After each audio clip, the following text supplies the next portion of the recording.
Hi, I'm Jonathan Rogers, Game Director on Path of Exile 2. See, it's like the Japanese it's the Japanese caster for like those game shows, awards, Welcome to GGG the Live. mono audio. Well, it's been a little over 3 months since we launched Early Access, so it's about time for our first major content update. Today, we're going to show you an exclusive reveal of... Before I go into this, by the way, I'm sorry, I'm pausing, but before I go into this, I just want to say Path of Exile, GGG, the company, I feel like they, maybe this is just my opinion, or probably, I don't want to get anyone upset or mad, but I feel like they have a problem with like promising too much or making people think that there will be more when there really isn't more, because I feel like, okay, so someone said that there's only one class that they're adding to this new update, and I haven't seen this yet, but the fact that we have like 5 classes that they need to release within however much time for the full release, and they're only adding one class in this big update after how many months has this been out, I feel like that's not a lot. That's not a lot considering the time frame that they're expecting to release. But anyways, yeah, that's just what I wanted to say. I feel like they always give an impression that they're doing a lot of stuff when there's not a lot of stuff. I don't know. That's what I'm getting. That's the feeling that I get lately from GGG, which is just my own opinion at the moment. Path of Exile. But we will see. We will see with this video. 2, Dawn of the Hunt, which launches on April 4th. Twitch drops are enabled on today's live stream, so make sure you follow the instructions below in order to claim your Executioner's Guillotine finisher effect. Now in today's stream, we're going to take you on a deep dive into the new Dawn of the Hunt update. We'll cover a new class, 5 new ascendancy classes, and huge expansions on character systems like unique items and support gems. After that, no druid Sag, improvements, including changes to systems, a bunch of new new encounters, and lots of other Endgame. content. We're going to finish up today with a live Q&A session where Ziggy D will ask Path of Exile 2's game directors, myself and Mark. I don't even really know what I want from chat. Endgame, to be honest. This is kind of the first ARPG that I've been super interested in. Dawn of the Hunt. We Azmerian are guided by the spirit. It provides prey, shelter, even love. But Wow. for me, one day, all that were changed. Cool. The spirit, it showed me something. Something forbidden. Yeah. And to defend all I loved, I used it. It's gonna be Ranger I lost 2.0. everything that day. But fate weren't finished with me yet.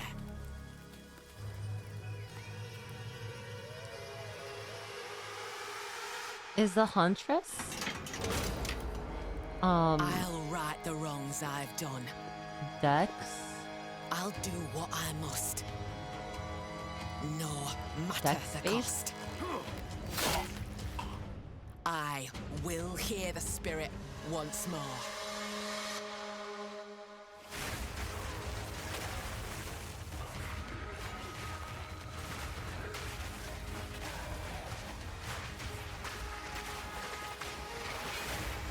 Ooh, that looked cool.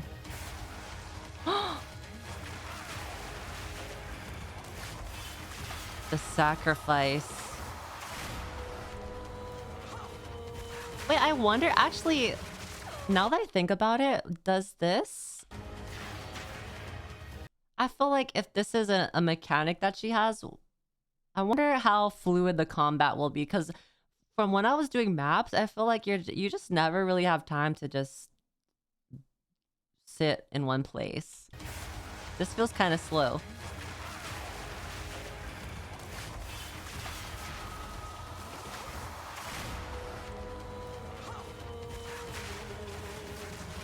Wait, what the fuck? Was there always mounts in this game? I don't remember. I haven't played in such a long time. Oh, wait. I'm literally gonna play Huntress just for that ability. I'm literally gonna play with a spear just for that ability. What the fuck? That was so cool. A pillar of light. I'm gonna roleplay as a Templar, like some kind of paladin. Don't make me kill you. I shall bathe in your blood.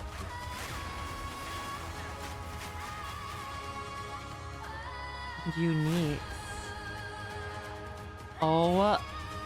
Oh my god. Okay, so that's obviously Merc. Probably Witch. That's Warrior, Huntress, and then Sorceress. Wait, that looks also like Witch. What is that? Last two are both Huntress.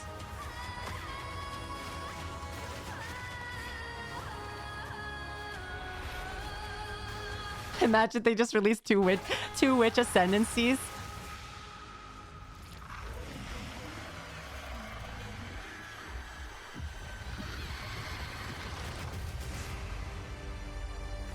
Okay, I mean it looks cool, but still no druid, so I'm kind of salty.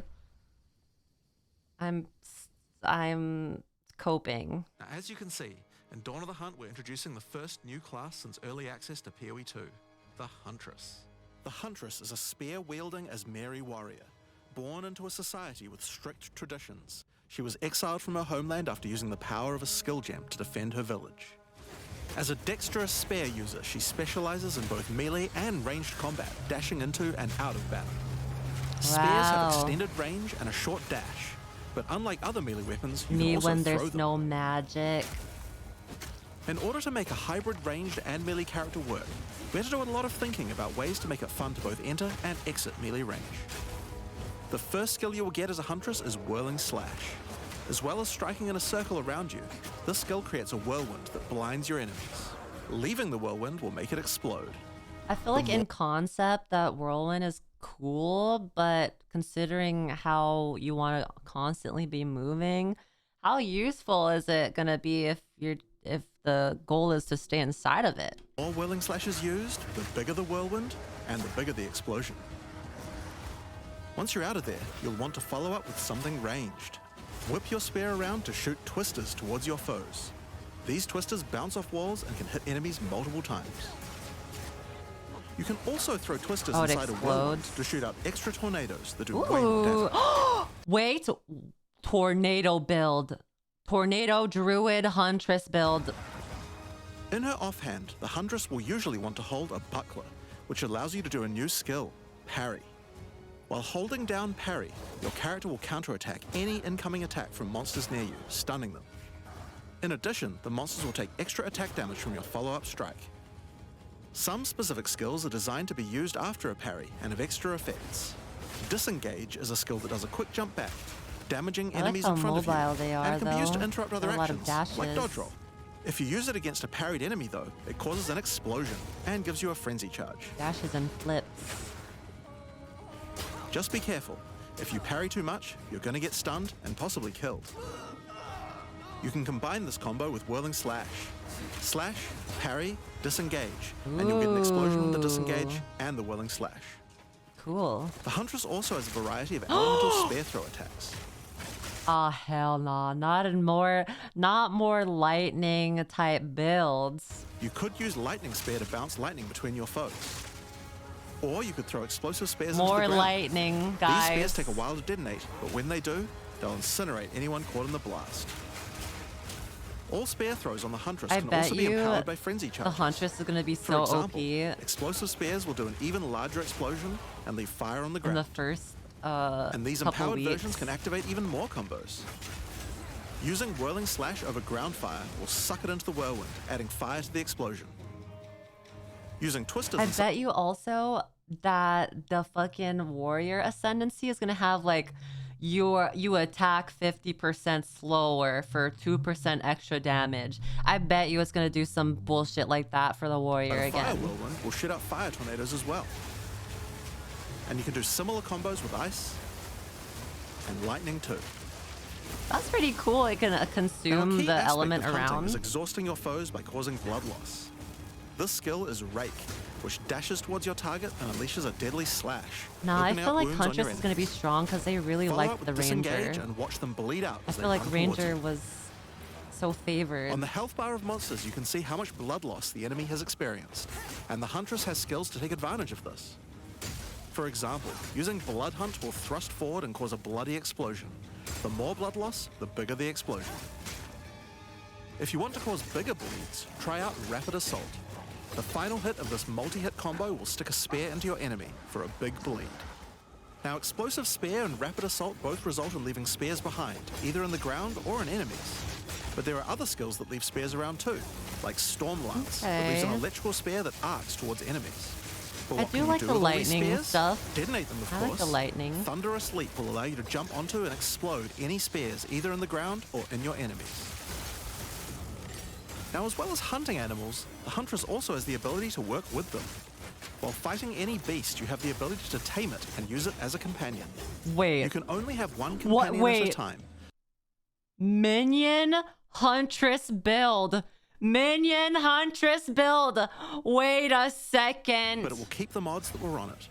Try to find a rare What? beast with good mods to take full advantage of your ability to tame them. Bro, this is just Pokemon. Now, this is just the beginning of the Huntress. We've really tried to make the hybrid ranged and melee gameplay work for this class by having a huge amount of synergy between ranged and melee options. There are 22 new skills available for the Huntress. By endgame, you'll be 22 slinging hundreds of skills, insanely wow. powerful spears, sending forth spirit animals and summoning the might of Solaris from the sky. Oh my god. But we still haven't I talked like about that light. ascendancy classes yet. The light beam. What can the Huntress ascend into? Well, the first ascension class you could choose is the Ritualist. The Holy. Ritualist has embraced the darker side of his merry traditions by harnessing the power of animal sacrifice and plague. The Corrupted Life Force skill causes all enemies around you to grow volatile blood boils on their skin. When those Holy. enemies are slain, the boils will burst, spreading corrupted blood to all enemies around them.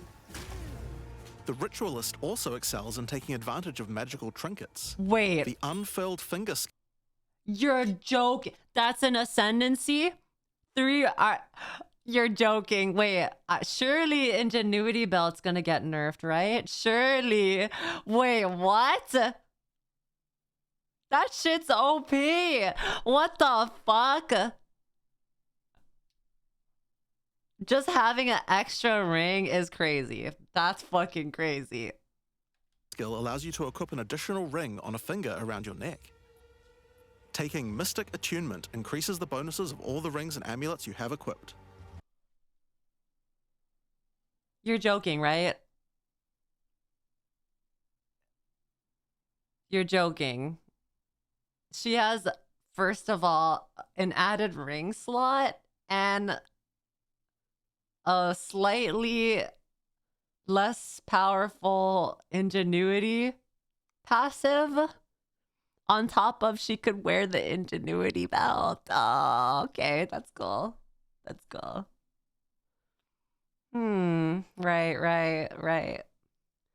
Right. What the fuck? This is gonna be so easy to build with. It like, I don't see any downside why you wouldn't why you wouldn't choose this. What? Where do you wear the third ring though? What do you think? It's obviously a cock ring.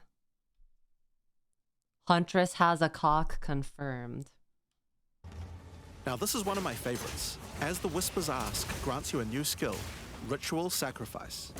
Use the skill on the corpses of slain rare monsters to absorb the power in their blood. Bitch! To give you one of their modifiers for a short... That's literally Headhunter.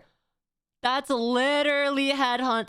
You get Ingenuity passive plus extra ring slot plus Headhunter. What the fuck is the Huntress? What the fuck? time. Specialize further into Ritualistic Sacrifice with As the Whispers Demand, which allows you to perform that skill on yourself instead of a corpse. cut your own hand, sacrificing some of your own blood to empower yourself. Okay, so we The know Amazon why Ascension is Druid for those wasn't looking to hunt more than added. just beasts. Trained as an elite guard to the most important Azmeri elders, the Amazon will use more traditional fighting techniques mastered to perfection. The Predatory Instinct skill will cause you to reveal weaknesses in the defenses of rare and unique enemies, causing you to deal more damage. You can see those weak spots represented on their life bars. Under life bars. While using Elemental Infusion, any charges you consume will infuse your weapon with elemental power, causing any projectile attacks to explode on impact. The Critical Strike skill is as simple as it sounds. It takes your excess accuracy and gives it to you as critical strike chance. Additionally, you have skills like Mystic Harvest, which allows your elemental damage to leech life, and Azmeri Brew to be able to use either flask to restore both life and Yeah, life. this class doesn't, or So this those are the two ascendancy new doesn't look ascendancies for the that Huntress. great. But those are not the only ascendancies in Dawn of the Hunt. We've added a new ascension class for 3 of the other existing classes too. First up, Wait, 3 of the other existing class. Warrior, Mercenary. Also, Monk probably didn't get one. And then... what was the other ones? for our warriors out there, we have the Smith of Katava. Mercenary Warrior The warrior and... is a blacksmith in origin, taught by his father Renly. With this ascension, you can take your smithing skills to new heights by embracing power from the insatiable one himself, Kitava. Smiths of Katava are master blacksmiths and have the ability to That's forge kind of a their cool weapon, ascendancy quite though, a literally. blacksmith ascendancy. Using the Against the Anvil notable skill, you can enhance your weapon with fiery destruction before any battle. After doing so, your attacks will release explosions on hit for maximum devastation. You can also use the power of Kitava to summon an animated copy of your weapon to fight alongside you. A great blacksmith can do more than just forging their weapon though. Their armor can be enhanced too. Now you might think this ascendancy class tree looks a little abnormal, and you're right. Yeah, what the fuck There's a is lot that? of notable skills all disconnected at the bottom there. By taking this point here, which is free to assign, your character is unable to equip only- body armors with mods of any Wait. kind. Taking this point here, which is Can free only to use assign, normal your body character is armor? unable to equip body armors with Wait, mods of why? any kind. So your body armor must be normal. Sounds like a downside, right? Except now in true blacksmith fashion, you get to craft your own body armor by taking those disconnected notables with your points. What? If you want your body armor to grant life, take this notable. If you want resistances, take this one. There's so many choices. Think of it like you're crafting your own body. Wait, can you get all of them though? Or do you have to choose, like, because you only have 8 ascendancy points, right? So do you... you can only choose, I'm assuming... you could spend all 8 on different 8 options. I feel like that's kind of booty. Is that just me? I feel like that's kind of booty. Gigaton booty? Yeah, like, you're wasting your ascendancy points on something you could get on a body armor that you could buy or loot? What in the fuck? They hate warrior. They hate warrior players. There's no way. There's no fucking way. They actually fucking hate this class.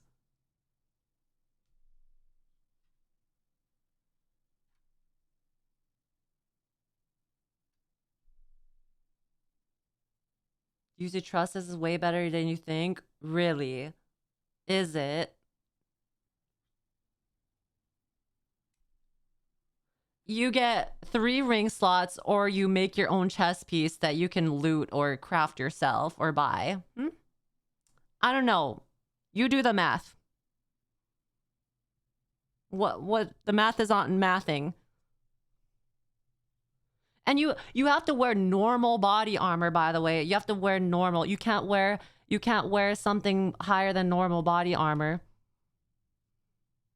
Armor, just in a more literal sense. Now, let's move on.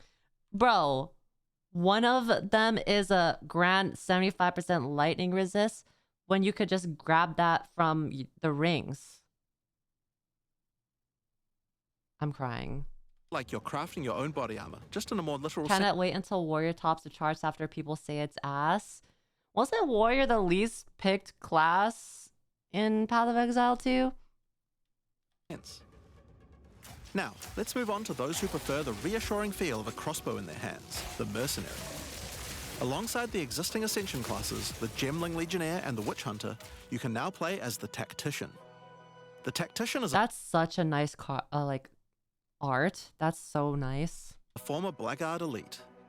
Free from the duties of a Blackguard, he is able to use his training to decimate the monsters of Rayclast and earn a healthy income doing so. This This is training possibly comes the in the next form of various gemling. skills like I feel suppressing like the fire, next gemling which is causes that all projectiles to Huntress pin enemies. ritualist. When combined with the right where we want them notable, your pin not only stops your enemies from moving, but stops them from performing actions too, similar to freeze. With a soldier's training, the Tactician also works well cooperatively. Using the whoever pays best notable, you can place multiple banners at once. The watch how we do it That seems good in concept, but banners also cost spirit, right? So how would you get enough spirit for more than 2 banners? Because I feel like it would only be worth it if you have 3 banners at least. Because that, I don't know, that seems skill gives interesting. a portion of your weapon's damage to your allies as well. But if that isn't enough, you can also command your army of off-screen archers to unleash hell and carpet an entire area with arrows. Finally, witch players will be able to Yeah, and banner bonuses, like you have to charge it, right? You have to charge the banner by being next to like an elite creature, right? And it only charges however much based on how long you've been next to the creature. So I feel like banners are so dead. And you also have to stay in the circle. So, and it's based off your presence. And you only have 6 meters of presence, unless that tree has presence, like radius increase. I don't know. I feel like that's kind of booty as well. I feel like mercenaries, tactician, or banner seems pretty booty.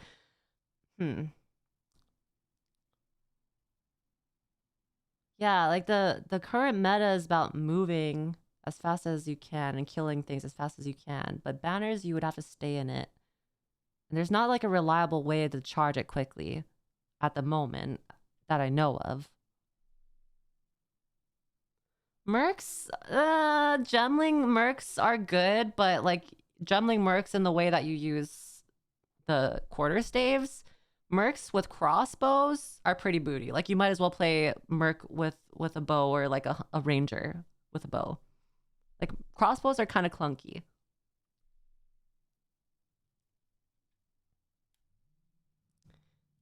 join their Every OP build is allegedly nerfed, so meta now will be totally different.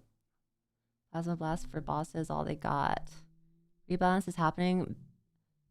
Basis, your analysis on current meta isn't good. Well, I don't know what the rebalance is going to be like. So currently, only my opinion is only based off of what the meta I've experienced with so far is. So I don't know what the rebalance is going to be like.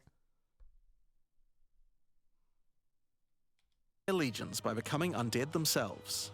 In Dawn of the Hunt, we're introducing the Lich Ascension class. The Lich is a master of chaos and curses and Lich. could sacrifice her life to enhance her energy shield. Oh my god, Crystalline Phylactery cultist. skill allows you to nominate a jewel in which to contain part of your soul, massively increasing its power. There's just one downside to splitting your soul this way though. That's pretty cool. If you have no energy shield, your mana costs will shoot up. Wonder if that works with The Necromantic Conduit skill With causes unique you and allies gems. in your presence to have unholy might, granting extra damage as chaos damage. oh my god, Aura bot. I can be an Aura bot. Rupture the Soul makes enemies you curse explode with chaos damage when slain. This would go so hard on my Aura bot build. Dominion over Flesh allows you to apply an additional curse. Yeah, that's kind of booty. That's a booty. There's already a unique for that, and also, I don't know. It's safe to say you'll be the true master of Currently on my Aura bot build, like I can apply 3 curses, and I only really typically need 2 curses technically, but I can apply 3 curses if I want, and I have max resistances and max chaos, and I'm like level 90 or level 89 actually on my current Aura bot build. So like that being an ascendancy type of passive doesn't seem too strong to me.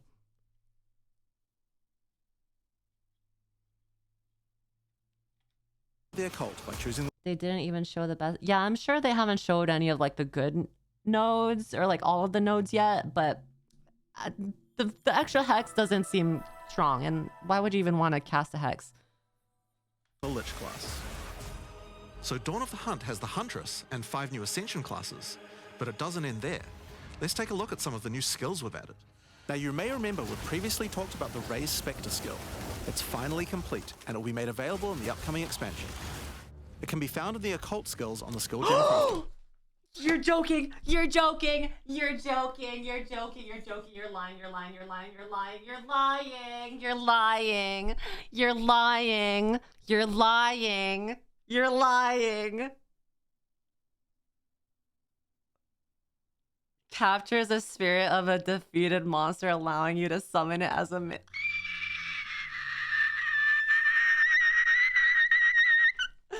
panel. Raised Spectre is a skill that allows you to trap the soul of almost any monster in the game, Oh my god. Oh my gosh. which you can then summon in the skill panel. Oh my god. Oh my god. Spectres cost spirit and will revive automatically if they die, but the spirit cost varies. I could be a Pokemon trainer. I could play Pokemon in Path of Exile. Oh. Okay, fine. Guys, I take it back. I take it back. I don't even care about Druid. I didn't even want Druid in the first place. Become a solo leveler. XP, thank you for the 20 months, and Zenub, thank you for the 5 months. Thank you, Varies based on the Plasno. power of the monster.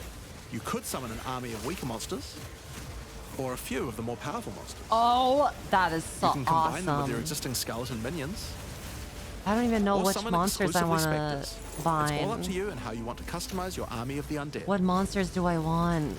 Given that there are hundreds upon hundreds of monster variants in Path of Exile 2, it's safe to say you'll be experimenting with this one for a while.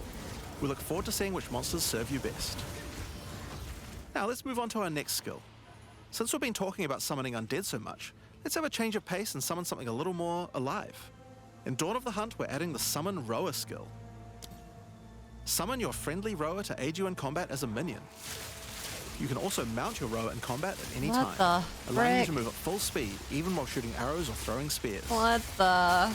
Be wary though, if you take too much damage while riding your mount, you can be knocked off It costs 60 spirit. It doesn't even look like you're even moving that fast either. and get overwhelmed. What even is the point of this? It's worth keeping an eye on your stagger bar, as falling off the mount can mean almost certain death. And you could get staggered off of it. On the topic of new ways to enhance your character, let's talk about support gems. Support gems are used to modify your skill gems in meaningful and interesting ways. Currently, we feel that a lot of builds have insufficient options here. To alleviate this, we're adding over 100 new Ooh. support gems. That looks cool. Hemocrystals will enable... Wait, 100 support gems? What we're the adding fuck? over 100 new support gems. 100? Okay. Hemocrystals will enable a new kind of bleed build, turning the damage over time you would have done into explosive vile crystals. Oh, that's sick. That's pretty Alignment awesome. is a support gem for bow attacks, which can reward skilled players with good positional skills. Caltrops will allow you to litter the battlefield with hazards, slowing your foes as you fling Caltrops. spears through their ranks. But there's plenty more for every Jesus playstyle, such Christ. as enormity, unsteady tempo, Wait, what did Enormity do? Support skill gems with summon persistent minions. Supported minions are larger, have more life, and deal more damage, but cost significantly more spirit. Huh. I feel like I'm always, as a support or as a minion builder, when I played my first build, I'm always low on spirit. So having a support gem that increases the cost of the spirit of the summon minion is a bit concerning. But like, it's fine. Because like, what if it's that good? What if it's that good to have on it? unsteady tempo,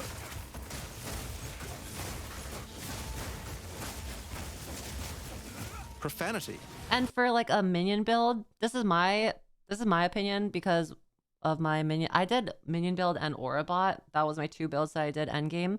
My minion build, I feel like for minion builds, we have less leeway for our stats. Like it's less comfortable changing out gear for better gear because you have to take into account of a lot of things like especially spirit things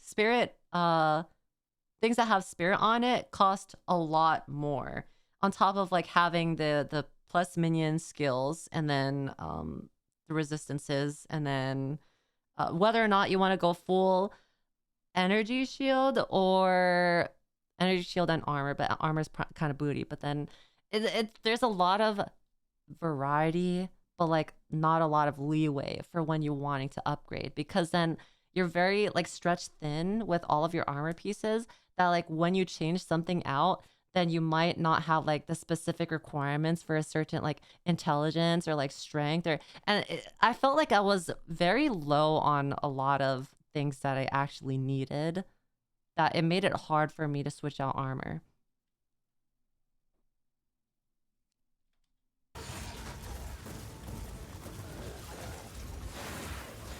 Retaliate.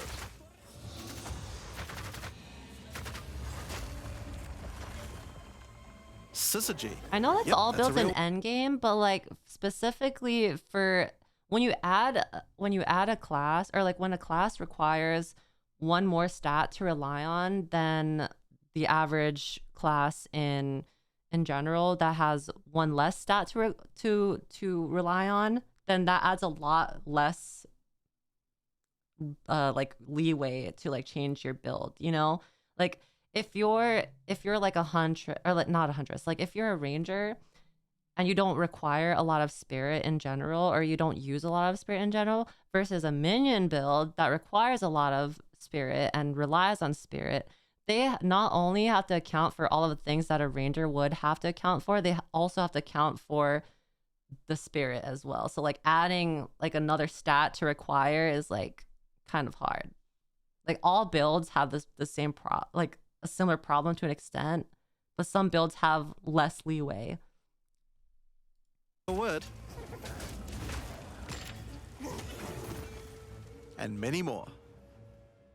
Now we've talked about a new class, new ascendancy classes, new skills, and new support gems. But let's not forget about the core of a true action RPG, the items. To start with, let's talk about uniques. We're adding over 100 new unique items. This time, we've made sure to add uniques with a focus on mid and endgame tiers to make sure Hopefully there are more they're good exciting items to uniques. find for higher level characters. Let's look at some examples. Embrace your inner devil with Chernobog's Pillar. It grants you a large amount of fire damage based on your block chance. Fire damage. Becoming Calamity allows you to become a true master of the elements, granting you all 3 elemental herald skills. Is that not broken? Am I reading that right? It gives you all 3 heralds?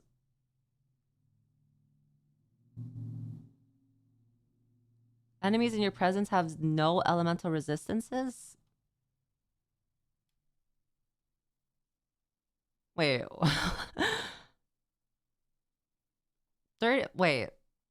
That seems really strong. That seems really strong. All heralds plus all elemental resistance, and then enemies in your presence have no elemental resistance? They nerf heralds though, they don't chain from each other anymore? Oh, okay, interesting. Without costing any spirit. At the same time, it penalizes enemy resistances. Waste Gate is a belt useful for builds using a single resource like Blood Magic or Archmage builds. With this belt, you can use 2 life flasks or 2 mana flasks. It's up to you. Now, we could go through these all day, but we'll leave most of them for you to discover. Wait, that It's looks up to you. awesome. Now, we could go... Bro, that looks awesome.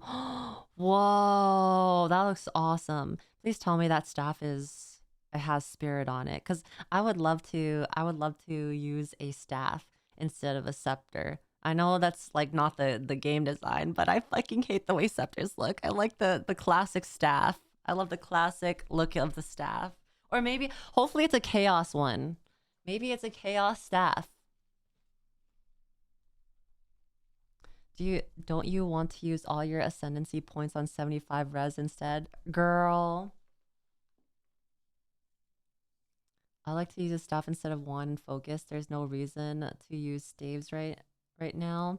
I really like the look of staves. I don't like the one scepter thing. I don't like that. Go through these all day. But Also, now that I think about it, Monk not getting ascendancy is kind of like very cuckoldy, because I'm pretty, from the last time I played Path of Exile, the way of Cheula was pretty booty cheeks, ass caca booty. Like, actually is so unplayable, so booty that it really is just one ascendancy at the moment. but we'll leave most of them for you to discover. Suffice to say, though, we want there to be way more cool things to find. Over time, our goal is to add a unique to every single base item type at a minimum, so that you can chance any base in the game. Now, given that we have the Huntress, we have a set of unique spears from early game all the way through the That endgame as shield well. looked awesome. One example is Scyther's Spear, which combines bleed and fire in a powerful way. It allows your ignites to be aggravated, dealing substantially more damage. We're also introducing a suite of unique bucklers with Those are some so interesting cool. parry mechanics. Kalgyra's Arc, for example, allows you to parry projectiles from any distance. Ooh, And we're also adding our first unique charms. cool. Bayra's Anguish will not only protect you Unique from ignite, charm. but will also emit a devastating fire nova whenever you do get ignited. Oh In shit. sum, there's just a ton of new uniques to find. Okay. We can't Charm wait build to see the weird incoming. and broken builds that come out of it. Now, we also want to talk about crafting options.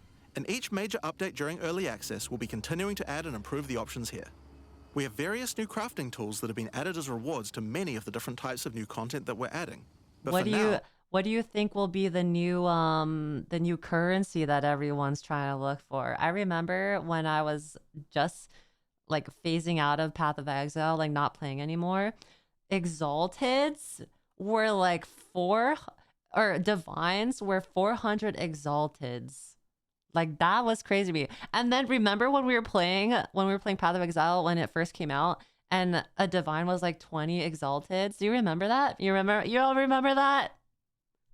And then by the end of when I stopped playing Path of Exile, exalteds were like, it was 400 a divine. That's crazy. That's crazy. I just want to mention the changes to They were 635 for a bit. Fuck that, bro. runes. Runes add commonly available mods, but since they only have one tier, flat damage mods tend to get outclassed by endgame. So we've changed runes to have multiple tiers, allowing you to get higher tier mods than before. Oh, wow. Our plan is to significantly expand the number of more specialized mods for crafting using socketables as we add new content over time. And the first new set of those comes from what we're talking about next. In Dawn of the Hunt, we're adding Azmerian wisps, which can be found throughout both the campaign and the endgame. The Azmeri spirit has made itself present in Rayclast, and it appears to be trying to warn, or maybe prepare us for That the looks coming cool. darkness. You will first encounter a manifestation of it in the Grellwood in Act 1, where you'll meet Delwyn, an Azmeri hunter who is trying to find out what exactly is causing the spirit to behave this way. As you What new approach the quest wisp, it will line? flee, leading you past monsters. New Any quest monsters it line. comes into contact with are infused by it, making them more powerful. Each spirit is associated with a specific revered animal within Azmeri culture. This one is a wisp of the Great Bear, and grants enemies extra life and stun. The wisp moves faster the closer you are, and as you move away, they slow down to wait for you. But I if wish you get I too could far use away the for wisp too long, as a they'll summon dissipate or a and return to the minion. woods. As you continue to chase the wisp, it will find and possess a rare or unique monster, granting it a new powerful ability. Because Oh, this was a hell wisp nah. of the Great Bear, this monster now also has increased life and stun. But on top of that, it will periodically summon a large spectral bear that slams with wild fury. Oh, hell If you're able no. to defeat this foe, you will be rewarded. Is this in For maps each monster too, that or was is infused it? and killed along the way, the rewards Nah. will be It increased. probably is, right? Each wisp has its own mechanics.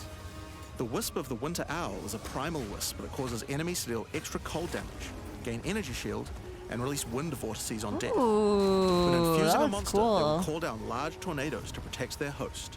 I wonder if you can The spectre Wisp of the them. Wild Cat is a vivid wisp that causes affected monsters to deal more critical strikes and become more Oh, evasive. hell nah. When it That's infuses a monster, it will summon a barrage of feeling. cold damage and extra health versus monster that can crit you more often. I wonder which one's gonna kill me, guys. Spirits that will attempt to tear you limb from limb. If you're lucky, you may even find sacred wisps that can do some pretty crazy things to the monsters they influence. Like the wisp of the cunning fox, which turns normal monsters into magics, magic monsters into rares, and rare monsters into actual bosses. Oh, wow. I like Azmerian bosses. wisps can drop a I new like set of boss socketable maps. items that allow you to craft a wide range of interesting new mods onto your items. Each one may only be used on a specific item slot. Wait, As mentioned, that's huge. each one may only be used on a specific item slot. Those As are mentioned, cool. the Azmerian wisps can be encountered throughout the game, but there's also a new endgame map called the Azmeri Ranges, a mountain village where the Azmeri once lived, now overrun with corrupt monsters. Whoa. This map always has multiple Azmerian wisps in it, and familiar, yet not quite the same boss fight. Kinga in the Azmerian mist. wisps can also be further modified by the endgame Atlas tree as well, and by tablets. New Atlas tree stuff. But I'm not going to be the one talking about those things. In order to cover all the new content I in like. in-game, I I'm like. going to hand things over I to like Mark. trees. I like Hi, more trees. I'm Mark Roberts, Game Director on Path of Exile 2. There's a ton to talk about with the endgame today, so let's dig right in.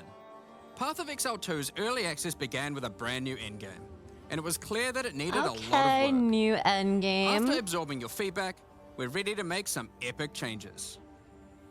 The first thing is, we just need a lot more content.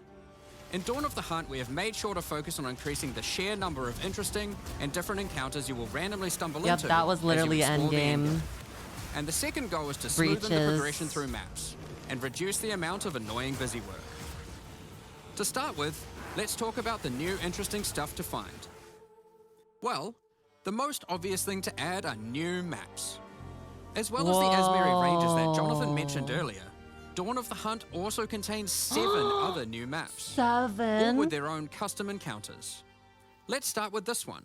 The Feral Megaliths map starts off in the wild Ezomite forests. As you progress through the forest, you will find I'm so mysterious excited. rune-carved stones that, when touched, surge with energy. After activating all the stones, you can find a grand henge, where all the energy is coalescing. That's a darn You good can then amount. start an encounter. The area darkens, a storm moves in, and a concentration of energy summons a dangerous boss. You must fight and defeat the boss to get hell his rewards. nah.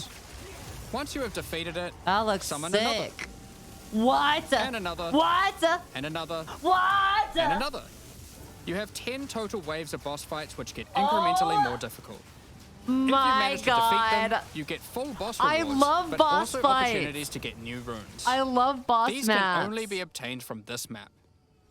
The Fractured Lake Oh my contains God, a that's so surreal exciting. waterscape with fractured mirror-like objects. Oh shit. As you move around the map, the terrain itself elevates from below, creating the ground you walk on. In this unique map, all the rare monsters are mirrored, so you're always fighting 2 of the same rare at the same time, Oh, that looks which pretty can prove cool. quite difficult. Very trippy. If you manage to overcome that challenge and make it to the end of the map, you'll be presented with a broken mirror, a powerful Whoa. altar-like object The mirror that of contains an item within it. Kalandra. The item contained within is a new base type, either an amulet or a ring, that can be crafted to have additional prefixes or suffixes at the cost of the other. Okay. The last unique map we'll show today is one based around the essence mechanic. You enter a crystalline cavern, and you will find a powerful map boss imprisoned in the center. An It is essence-based surrounded by map. many rare monsters, also I actually imprisoned haven't in used any essences. essences before. By freeing and defeating the rare monsters, the essence they held will be upgraded to a greater essence and be added to the imprisoned map boss. How brave are you? How many essences will Holy you add to the moly. boss?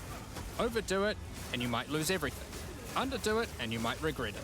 It's your I choice. always think about, whenever I see this boss, I always think about how she like squeezed her titty to like gush out some pus from her tit. Like when you found her in the really rancid rank area and she was in the pool with all the dirty pool, and she comes out of the pool and she like squeezes her tit and then like pus comes out of it. I always think about that. Speaking of essences, alongside visual improvements, you're now able to apply Varlorbs to corrupt the essences with a range of unpredictable outcomes. Ooh, It could more corrupt increase the number options. of essences, reroll all the essences to the same type. Wait, why increase- was his flask like that? What is that? Is that from the Huntress ascendancy, where it allows you to heal your mana with a health flask. The number of essences, re-roll all the essences to the same type, or even upgrade the essences to greater essences. What if they're already greater essences? Well, That seems it pretty can upgrade darn those too. good. We have What's the 4 new downside, corrupted though? essences. Essence of Hysteria, Delirium, Horror, and Insanity. Aura. Each corrupted essence has its own interesting combat mechanics. For example, the essence of Insanity causes you to question even your own mind, as monsters split into shadowy clones, and you must locate the real one before a devastating icy explosion freezes everything around it. Each of these has their own crafting outcomes. The essence of Insanity can be applied to a belt. It adds a mod that will ensure the next Vaal orb used on the belt will guarantee adding 2 enchantments. Huh. That seems pretty good. It's worth noting all the essences in the unique map can also be corrupted too, if you're willing to risk it. It's worth noting we have Risk it also for the added 10 biscuit. extra Atlas passive points you can earn by completing 5 different unique maps. Yes. Now, More points. New maps are just the beginning. We had a goal where we wanted to make Give sure me you more were skill constantly points. finding exciting new content, and that it could be lurking around any corner. So, we have added a bunch of new things that you could stumble into in any map you run. On your travels, you will sometimes That looks awesome. Are these new uniques? They look so cool. encounter rogue exiles. Others like you who have been exiled and are openly hostile. Some are malicious, some are mad, while others are simply fiends for loot. They will challenge you, a exiles. fight to the death. They Wait, use like the same PvP? skills available to players, and even the same items. Oh. They aren't just dressed up in those items, they're actually using them.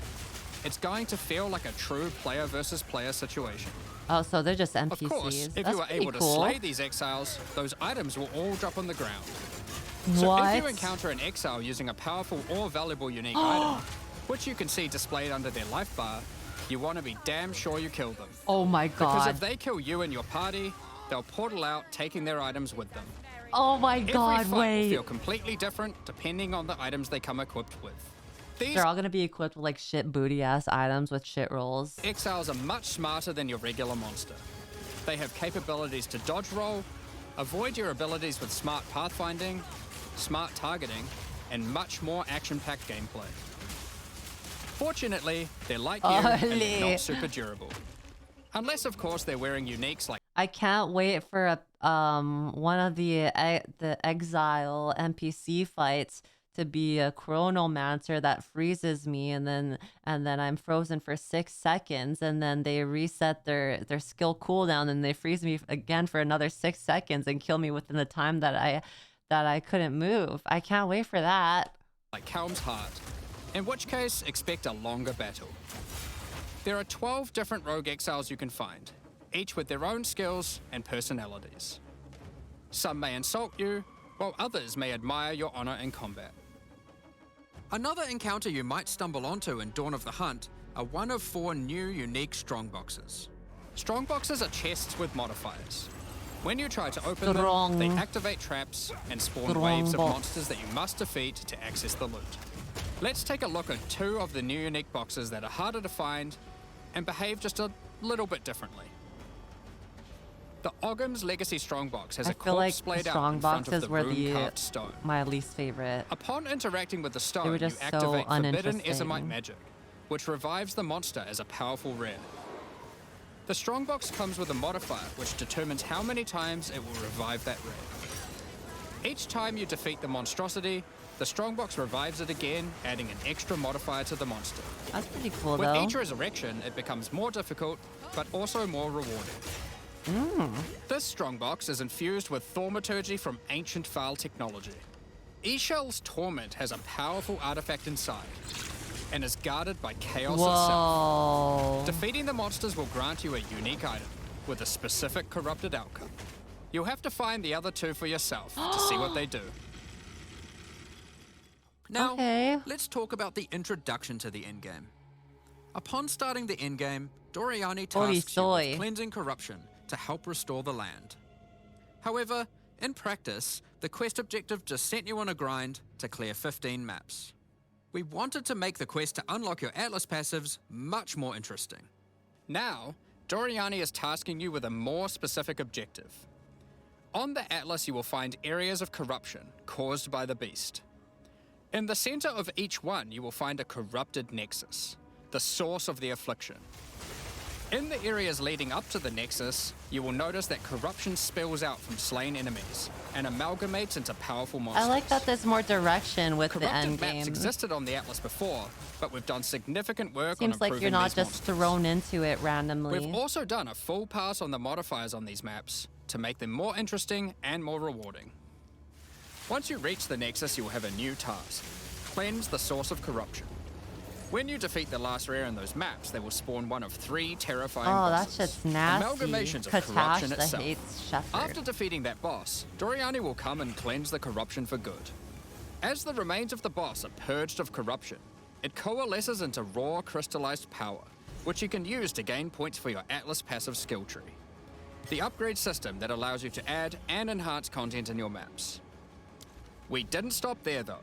When you complete a corrupted nexus, all of the remaining surrounding corrupted maps will become cleansed maps. Cleansed maps also have new monsters, Cleansed maps. a new boss, and their own set of modifiers and rewards, including finding fracturing orbs by slaying cleansed enemies. God, that ability looks awesome. These orbs can be used in crafting on a rare item to cause one of its modifiers to become fractured. A fractured modifier is one that cannot be modified by Plus 3 any all means. minion skills? That's kind You of are able to huge. freely modify the item, ensuring the fractured modifier will never change. If you get the right item with the right mod, it can prove to be a very What powerful craft. the fuck? We're able to. A fractured modifier is one that cannot be modified by any means. You are able to freely modify the item, ensuring the fractured modifier will never Oh change. my god. If you get the right item with the right Are we just gonna ignore that the freaking rarity stayed the same for a couple of rolls? mod, it can prove to be a very powerful crafting I thought the fractured was the fractured part is the minion skills, right? base indeed. You with the right mod But the rarity stayed the same for like 3 rolls. cannot be modified by any means. You are able to So freely 26, modify okay, the 46. item, ensuring the fractured modifier will 46. never change. If you get the 46. right item with the right mod, 46. it can 4 prove to be a rolls. very powerful Yeah, right. crafting base indeed. You must now choose. Do you complete all the corrupted maps and then the nexus? Or maybe you beeline to the nexus, complete it, and do all the remaining maps cleansed. Both have rewards to entice you and challenges to assess. Now, let's have a talk about towers. You One wanna thing we've had a talk lot of about feedback on is the busy work around running towers. towers and managing your tablets. The first change we've made here is that we have reduced the number of towers drastically, so there are now 1/3 as many as before, but we've made them much more powerful. To start with, tablets now inherently add twice as many mechanics, but that's not all. Running higher tier maps and towers now increases the number of mechanics applied by tablets. By tier 15, the bonus is double, allowing a single wow. tablet to now add 4 times as many mechanics as before. Wow. We're running far fewer towers, dealing with fewer tablets, and affecting even more maps than before.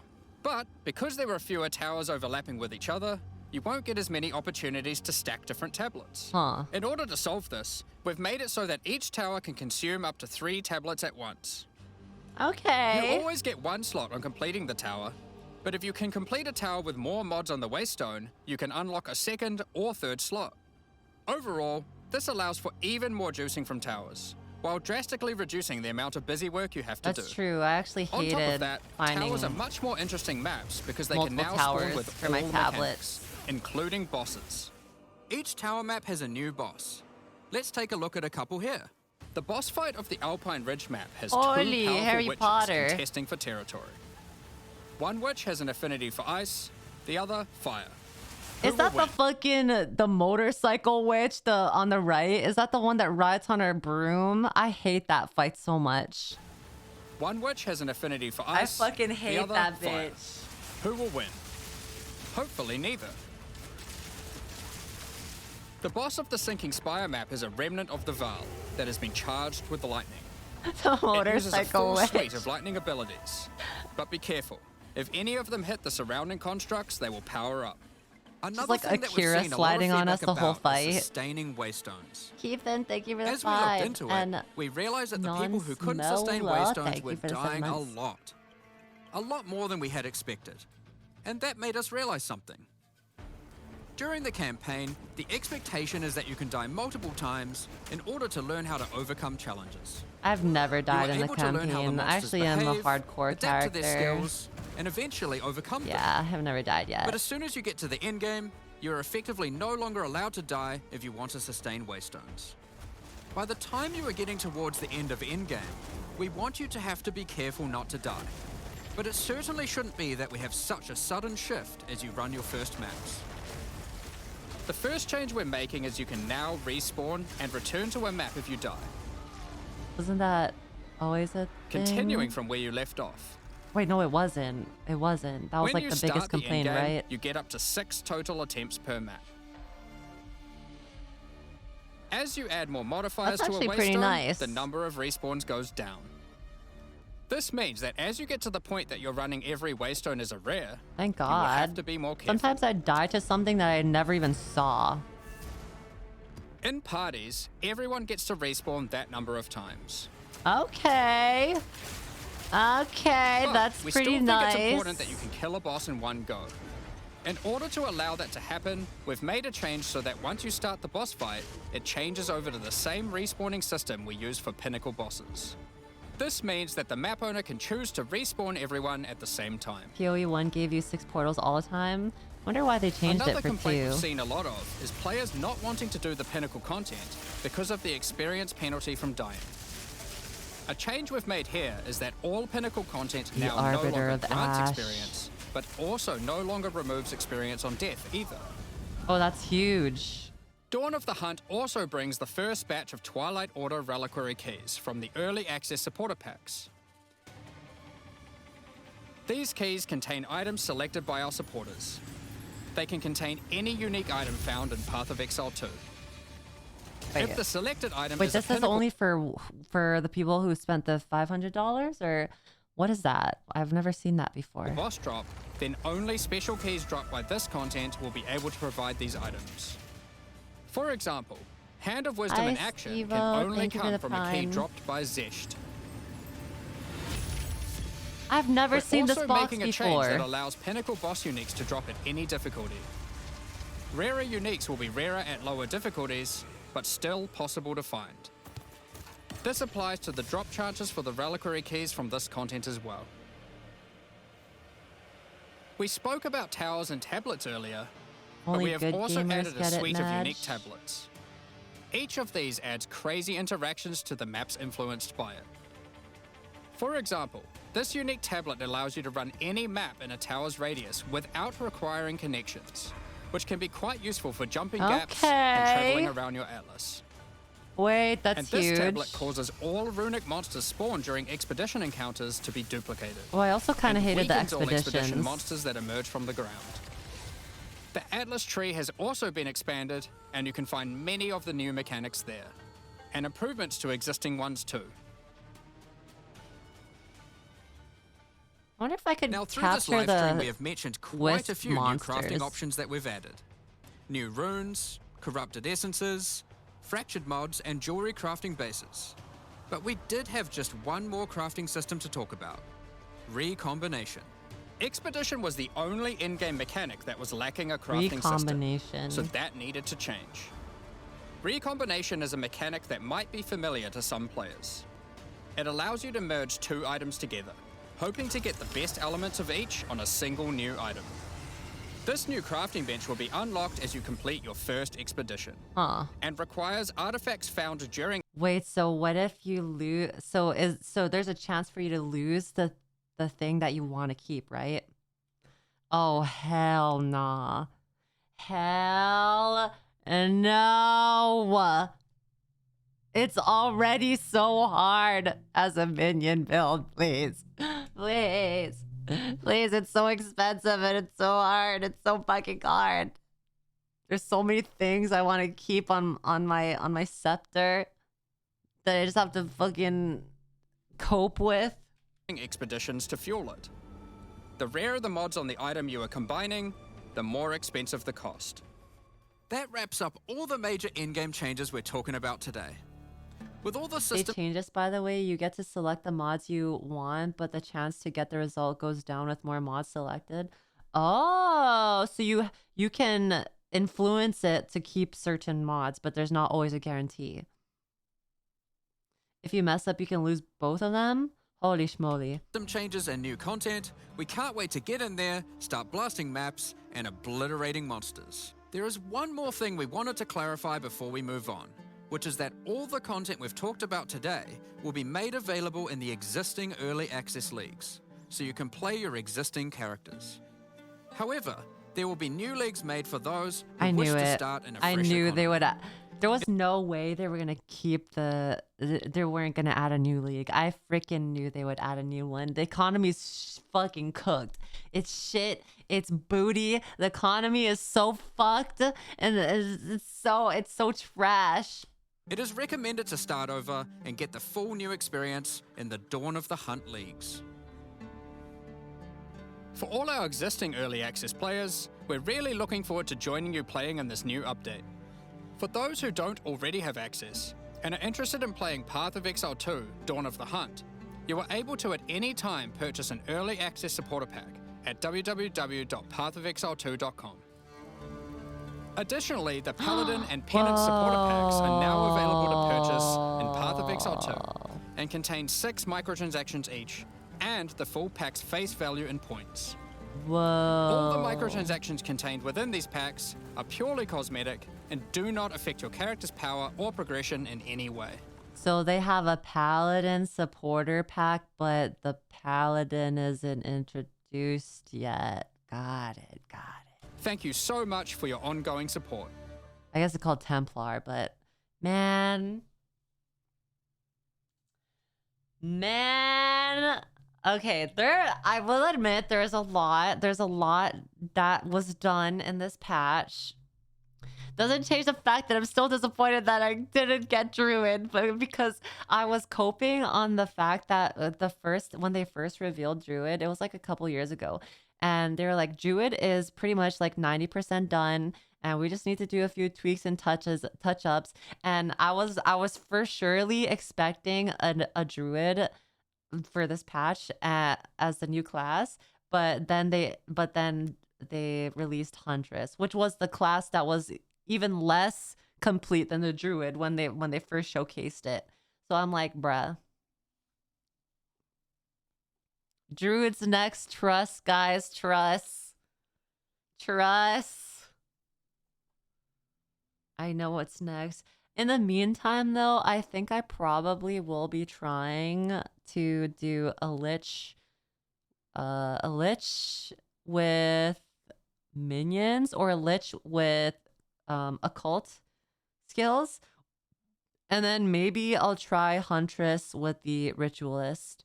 I think that will be very interesting. I feel like the Ritualist will be the next gemling of this patch, with the added extra ring slot and the ring and amulet effectiveness and the free headhunter. That just seems so strong to me. That just seems like, why would you not pick that?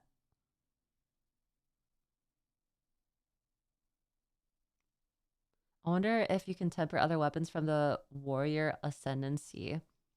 The blacksmith didn't seem strong, in my opinion. Maybe it's a sleeper build. Maybe it will be the top class that the top ascendancy that everyone talks about when the patch comes out in the next coming weeks. But until I see those videos, I feel like that's probably the most booty fucking class I've ever seen.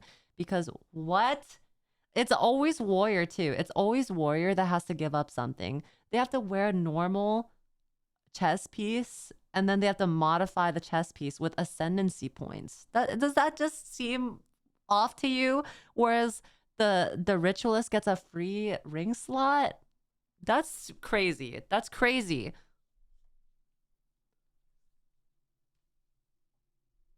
On top of armor being the less effective of the defenses, it being energy shield, then evasion, then armor. Interesting.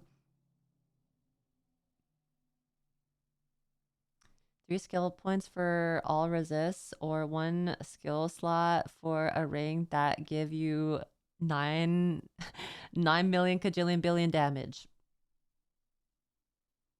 I'm just trying to survive with warrior. I feel so bad for warrior mains, man. I feel bad for all 5 of them. I tried to make a warrior build with the ancient spirits thingy in one of their ascendancies. It was actually really, it was a failed project. It was so bad. I don't think they scale at all, or even they didn't add any damage at all to my DPS.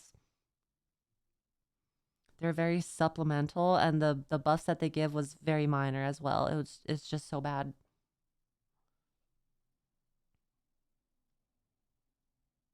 Also, still no way to respec ascendancies in early access game where they want people to experiment more.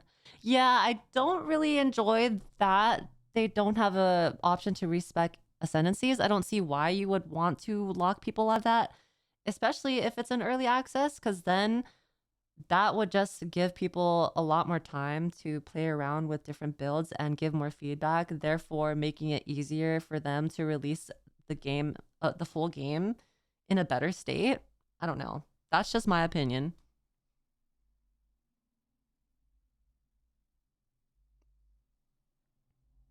If you give that option early, they will never be able to remove it. Just have a, just make it harder to do then. I don't know. I feel like there's ways to go about it. Respec should be readily available for people playing around builds. Yuzu, please watch a YouTube video about the smith that I put in subgen. Really? What is it? A meme? Is it a meme?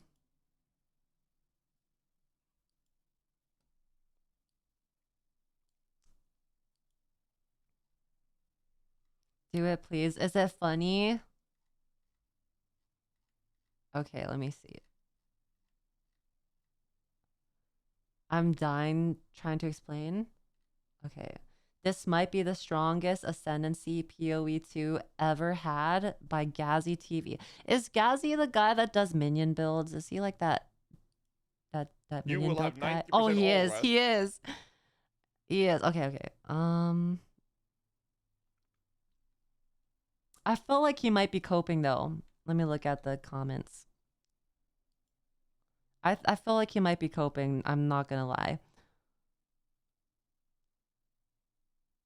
Cause okay, when I watched him, he does like minion build content, and I am not gonna lie, I admit minion builds are really not that great in Path of Exile. Like, it is very subpar, not that great, and like that's why I watched him, because I wanted like good minion builds, but I just don't feel like minion builds are that strong. But he's the type of person I feel that would use classes that are not that strong and like feel like it's really strong compared to other classes.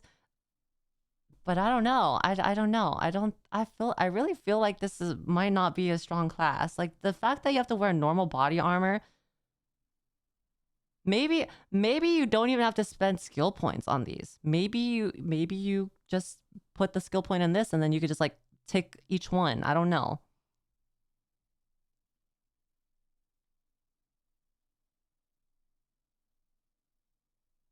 Wasn't Arsonist build pretty busted for a while? Arsonist build was kind of busted, I guess, but not in a way that was as powerful as the other builds that you see out in Path of Exile 2. It's just minion builds are very niche, very one-dimensional, and like not, there's only so far you can get with minion builds.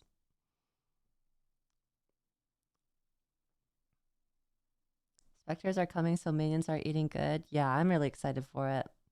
Powerful enough to get nerfed. I mean, a lot of builds were nerfed, technically. I mean, there's so many other builds that were nerfed, especially... Remember that one build that... I forget, he's a Korean guy, and he makes broken builds, and he did a ranger... Was it a ranger or... No, he did a genling merc with a bow with the poison skill that like puts like these pustules on the floor, and it literally explodes the boss in a millisecond. Yeah, Jungron, bro, you tell me that build is not more powerful than the arsonist minion build that you're talking about, because bro,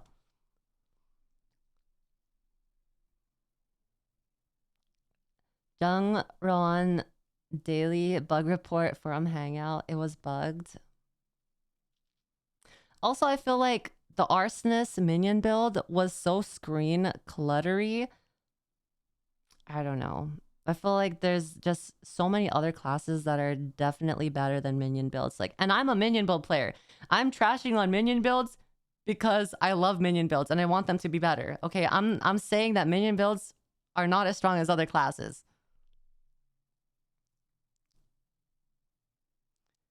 The clutter is part of the appeal. I wouldn't say that the bloom on that fire literally flashbanging you 99% of the time is part of the appeal.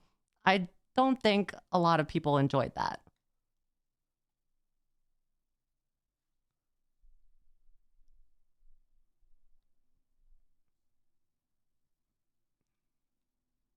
Well, I did, and now I can't see. You're coping. You're coping. There's no way you liked being flashbang 99% of the time with that fire in your face. There's no fucking way.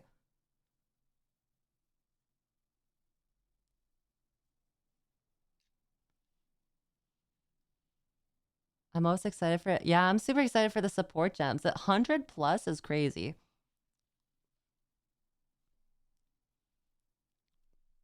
You should see some endgame PoE 1 builds with the skill effects. Anything cock will blind you. Yeah, bro, I think Jungron also did a cock build with it was with Temporalis, and he did it was cast on dodge or something, or cast on something where he like teleported and then a bunch of shit like just started bombarding the screen.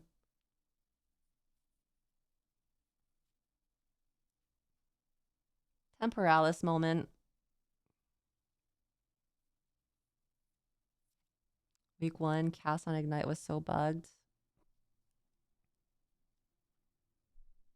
Dustin said crash the PoE servers all the time. That's why I love his content. All right, 5% regen is massive considering how limited regen is in PoE 2 is. Armor applying to chaos damage and 25% physical as fire are usually reserved as unique effects. Chest can be corrupted with 4% physical damage mitigation, which is larger than it sounds. Sounds like a great league start package to play any skill. All of your gear can be for damage and fire resistance.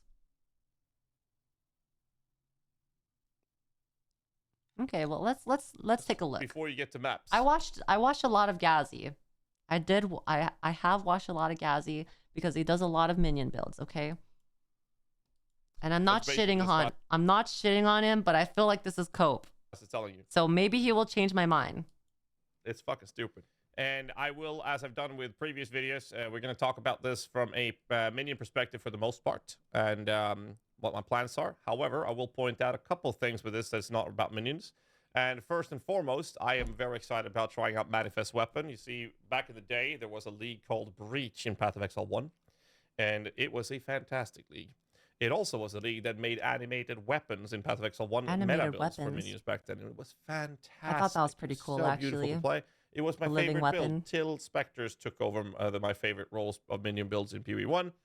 And we'll see how it goes in PoE 2. However, when I finally will be playing this MIDI, I will be playing a manifest weapon build, and hopefully we'll be able to do that in a very effective way. I wonder However, if, we how don't have much information on the skill. manifest We don't have weapons you patch notes, can so I can't really talk about the skill too much. I just hope it's going to be good. summon. So instead, I'm going to talk a little bit about the class itself and why this class is so ridiculously good in the game right now. Not just for minion builds, but for literally any build at all. And the reason for this is that it's kind of easy for this class to get See, a lot of his perspective is based on minion builds, which is why I feel like this is cope. Because like minion builds typically aren't even that strong anyways. Like they're strong and they can clear every content, but they're not as strong as other builds. percent elemental resistances even before you reach maps. So the way the system works with this class is that the Smith's Masterwork, this node here in the middle, it says this passive skill is free to allocate. And you get 2 skill points to your ascendancy skill points per ascendancy, which is, there's 4, so you get 8 points in total. With 8 points, you can then freely spec into these nodes here, as many as you want. You can have a build that just... With 8 points per ascendancy, which is, there's 4, so you get 8 points in total. Okay. With 8 points, you can then freely spec into these nodes here, as many as you want. You can have a build that just puts 8 of these. It will require you to only use a normal body armor. That sucks. I know. There are some implicit ones, some with life, some with life regen, some with all resistances. Shaman mantles for spirit, for example. Pretty cool. Shaman mantle. So that's quite interesting. However, the nodes we have here is flowing metal. Body armor grants you 5% plus the maximum fire res. Molten symbol. Body armor grants 25% of physical damage from hits taken as fire. Now, luckily, in Path of Exile 2, as of right now, physical damage mitigation is completely irrelevant, so most people wouldn't even care about this that much. Okay. It's kind of nice, but it's not like a big deal. Wait, body armor grants 25% physical damage from hits taken as fire damage. I'm pretty sure on the tree that's like kind of in the strength intelligence area, or like more on the strength side area. Isn't there a armor, or isn't there one where it's like some of your armor applies to fire resistance? I forget what it's called, but I know there's a node for it. Heat plating. Next one is internal layer. Body armor grants hits against you have 50% reduced. This is damage conversion, which is different. Strike bonus.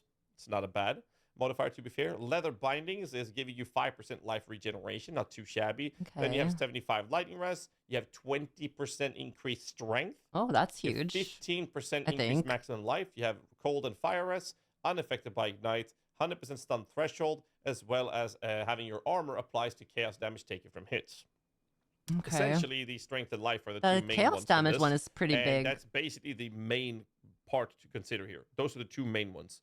So we have 2 other main nodes outside of the Smith's Masterwork, and that is Coal Stoker and Forged in Flames. 2 points of coal, another 2 connecting from this to get Forged in Flames.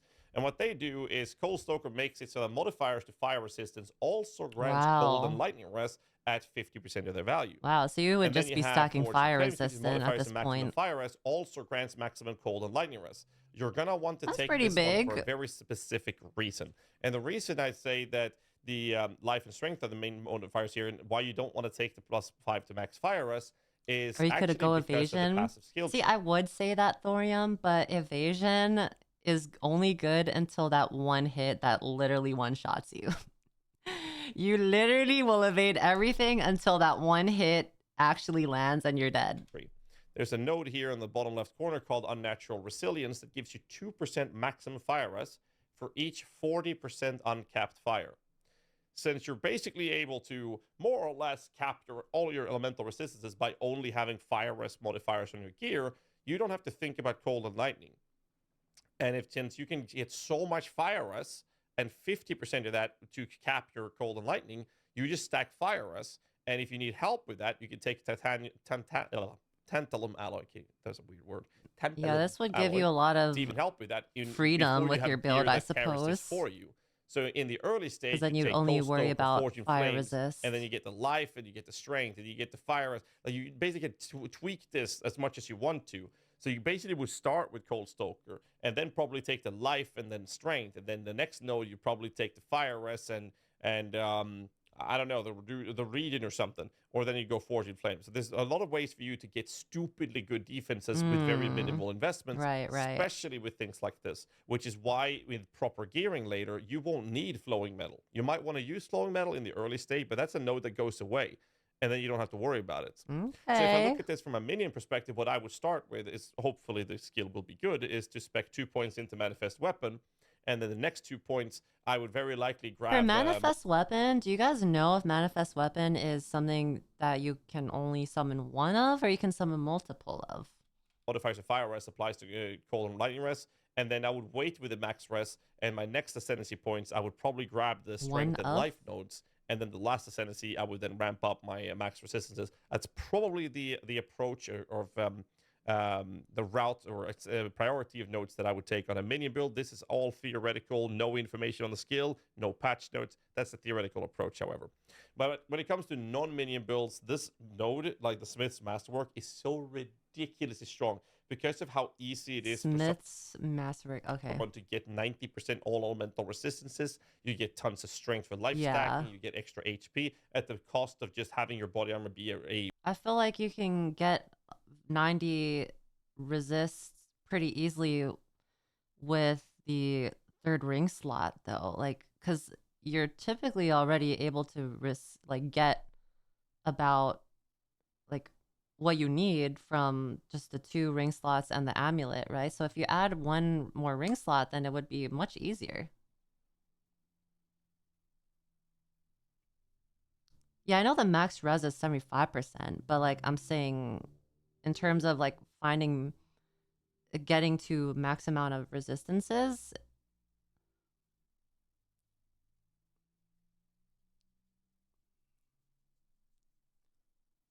it raises your max above 75%.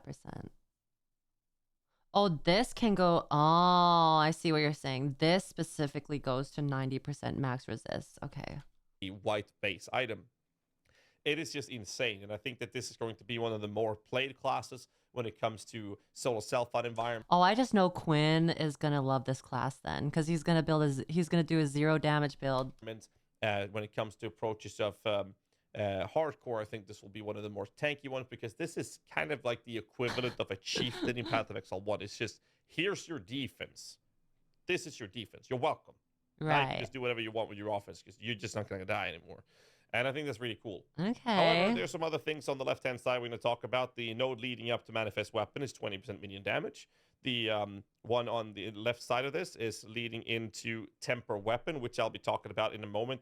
I'll actually deep dive this a little bit. Temper Weapon and then on seems the far really left cool corner, too. you have Fire Damage leading into Fire Spell on hit, which my understanding is a skill that will just trigger a Fire Spell similar to the Mjolnir weapon that was teased in the reveal. See if I can find it right here, which is Grant Skill, level 18, Lightning Spell on melee hit. My understanding is that these will be... Wait, so Fire Spell on hit means like if you get hit, you fire whatever spell you put in that slot? Or like you hit them? When you hit the... Oh, okay. Meta skill gems required to build up energy to then trigger the spell. I'm not sure how good it's going to be, and I can't really argue for it. However, Temper Weapon looked really cool. What it does is that the character basically summons out an anvil that starts hammering and yeah, I thought that was awesome. And basically buffing your weapon. And then that weapon will then have essentially exerted attacks similar to Warcries in PvE1. And I was talking to Darth, Woody, and Karn last night about this, and we kind of came to the conclusion that, you know, it's kind of similar to the Ritualist. The Ritualist has a modifier, a node that lets you carve up a cow on the ground, and it takes a few seconds to do this. It's kind of immersive, but then you only get a buff for 20 seconds. You know, yeah, that seems kind of booty. Like the animation for carving the body on the floor. Why? What the heck? That didn't seem. It seems cool animation wise, but how slow it was, it didn't seem that awesome. Sound like that's a very fun experience to play that. But the argument was, I believe it was Darth that said it, that it would feel really good if this was a buff. I think the one mod, I think he means because in the video, I remember them saying you get all of the buffs from the monster you carve it on. I'm pretty sure they said that. that lasted a couple of minutes, so that you went into a map, you started hammering your weapon for a few seconds, and then you played the entire map. And that seemed pretty obvious, and then we had some arguments and discussions around this, and I basically said that there's no shot that's going to happen. I said that it's more likely that you'll have to consistently do this quite often, similar to how the Ritualist is approached. Obviously, you have to keep in mind that maybe we can make the You only get one mod. It's one buff for your own HP, and if you carve, it's like more mods. Yeah, they only showed the carving, and the person that carved it inside the video got all the mods. this have more charges or last longer for whatever reasons. With the 100+ support teams we're going to get access to. And, you know, we left that conversation at that and moved on to other topics. Then this was shown to me. I'm going to show you a really fucked up thing here. So let's see. So I'm not covering it. This is a display of the come on, stop chatting. Get a room already. Come on. Eternity later. Okay. So the dude is hammering an anvil. This is the ability to temper your weapon. Bottom right corner, Watashi under wa the nihongo keybind, T. hanashimasu. T for trash. Yep, I speak It says Japanese. 2. Look at number 2. Let me play. Boom. He's hit the first hammer on his weapon. Direct your eyes to the T for trash again. Number 2 is now 3. Okay. Let's go again. One more hit, bro. One more hit. And boom. Look at that beauty. 3 is now 4. Okay, Then counting. we keep going, and you have a really cool effect of this. Watch this. He uses an ability, puts this on a cooldown, it seems, and 4 turns into 3. So this attack he is currently conducting is now using one of the charges. So he spent several seconds hitting a weapon to get charges that is consumed with a small cooldown to do this.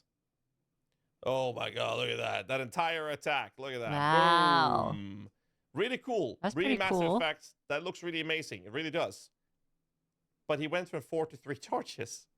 And now, watch the number 3 Oh, wow. is now number 2. But it seems like there was still a cooldown happening. So that seems like the exerted attacks doesn't get affected by the cooldown. That might only be to be able to do it again, is my guess here. Because the cooldown is going to be off for in a second.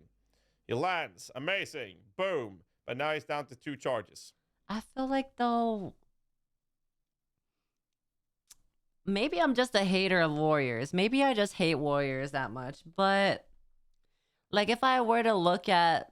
I know my perception of the game currently is in its current state from when I played it, not of the rebalance that's happening. But if I were to look at a monk video, someone playing a monk flicks their wrist one time and the whole screen explodes. Whereas a warrior, let me hammer my weapon 4 times, and then I can only have 4 hits.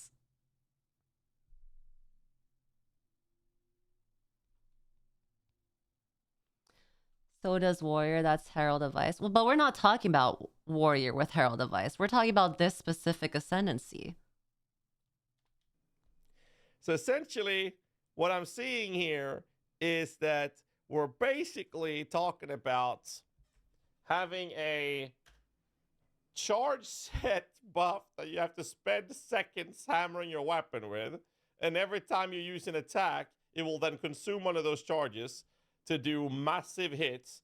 But then again, this might be okay if the damage is ridiculously high. Yeah, maybe the damage is that really means big. It's like, oh, you're fighting a big rare, you might want to buff up And your like in weapon. my experience, when you're doing maps, right, when you have like so much mobs in the map and so much things exploding, especially chaos effects, like those floating bubbles or like those pustules on the floor, and then you go ahead, try to charge your weapon, and then you don't see those things flying towards you, and you just fucking explode and die because you tried to hammer your weapon.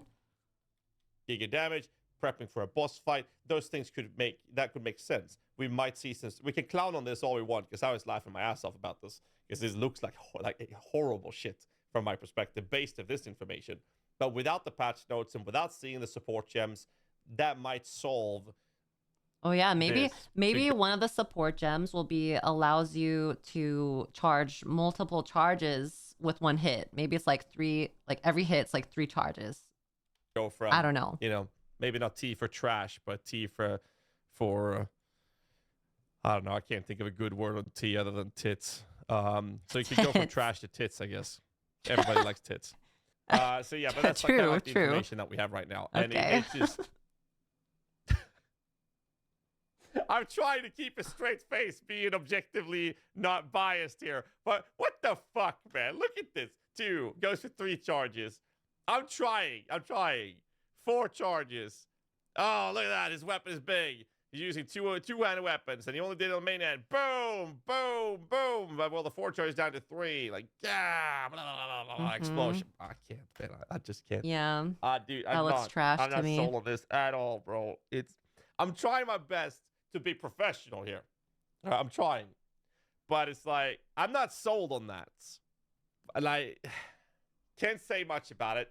We are very likely going to see things being adjusted, patch notes, support gems that would make this significantly better. At least that's the hope. That's So we that's can basically like, because warrior right now, or like people that are melee right now, a lot of their skills in the skill tree involve sacrificing attack speed for higher damage payoff. This is literally, quite literally, another form of sacrificing your attack speed for a higher damage payoff. Like, you're sacrificing something as a warrior every single time.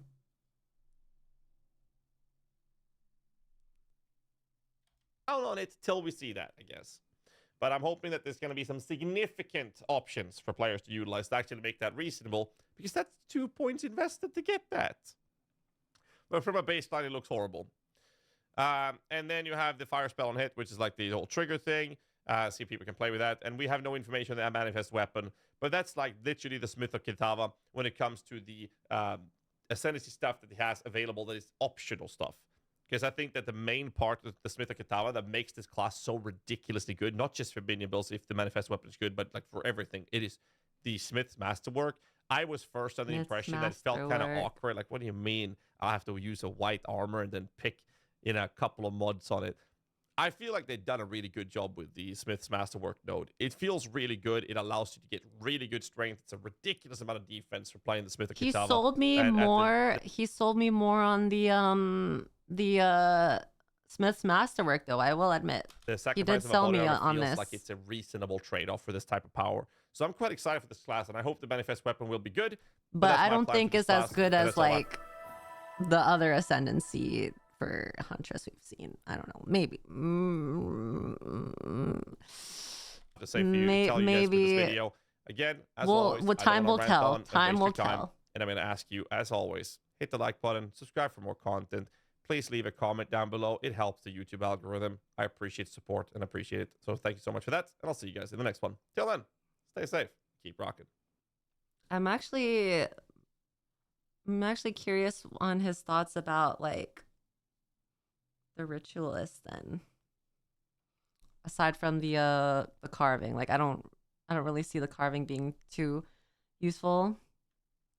But the other stuff, I feel like that could be good. Have they released the full tree?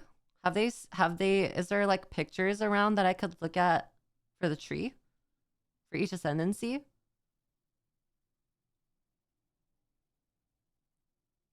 Quinn. Incoming 0 DPS build Quinn blacksmith moment.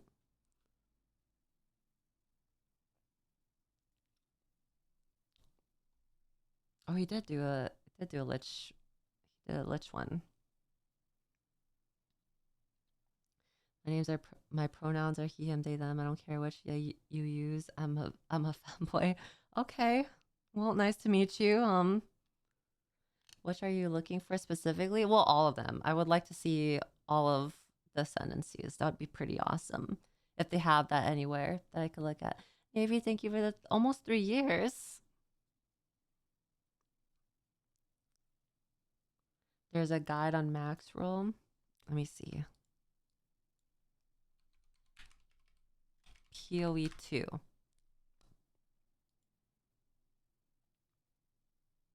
Actually, wait. Let me just look. PoE 2. I want to look more at the Lich ascendancy.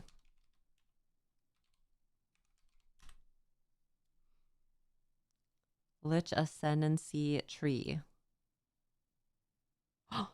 There's one on Reddit. Okay. Here's the Lich one. Lich ascendancy tree.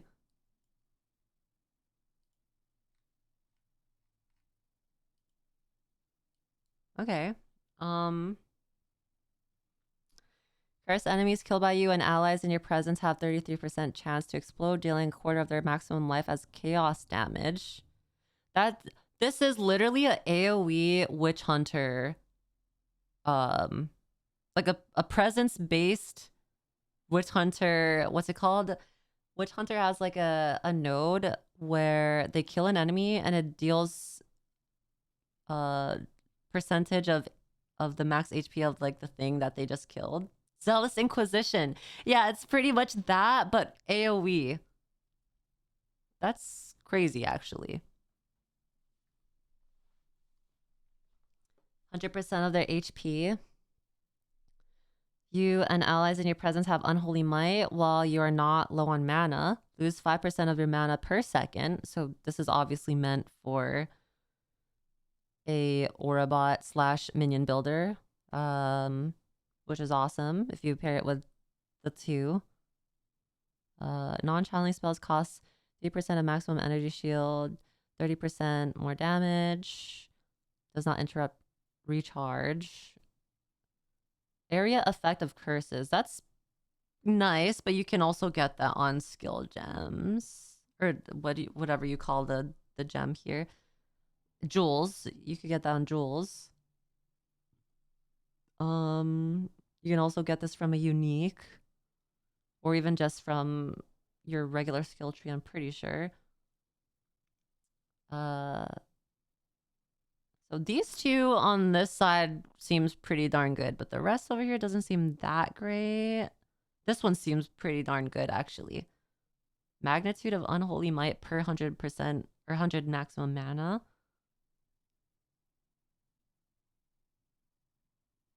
Additional curse stacks. Well, I feel like you don't really even need more than 2 curses, though.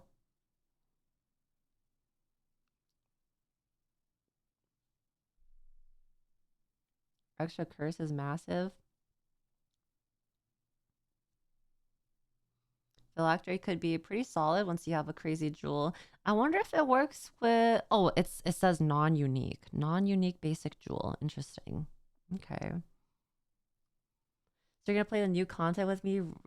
Lena! Are you gonna play Huntress? Yeah, oh my god, we should do hardcore. We should do hardcore when the new patch drops, Lena. I'd be down. If you're playing Impending Doom or Hexbus, curse stacking is most of your damage. I guess that's true. My knowledge only really comes from being an Aurabot, to be honest. Like, I only really needed 3 curses, and that was easily obtained. So, yeah, I guess if you were playing Hex Blast, but that's such a boring build. Hex Blast is so boring.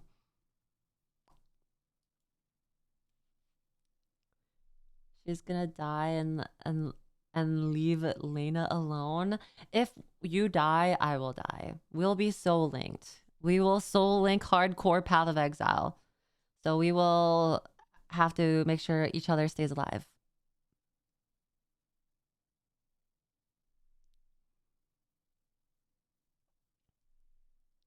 Do I need enough hardcore to never die?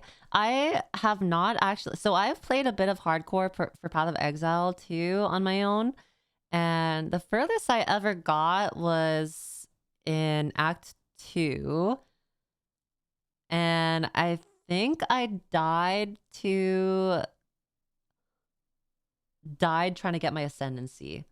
I'm pretty sure I died there.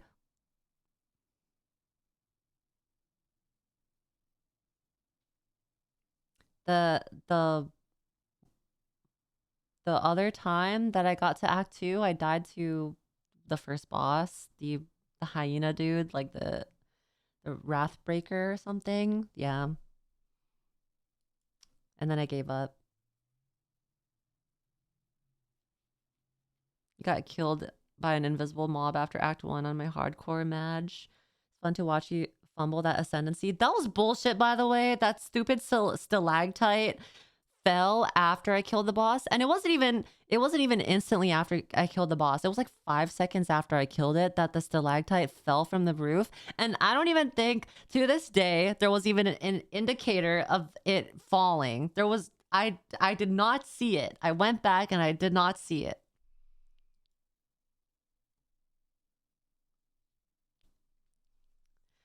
Yeah, and I literally walked into it too. So you're saying you had 5 seconds to dodge? No, no.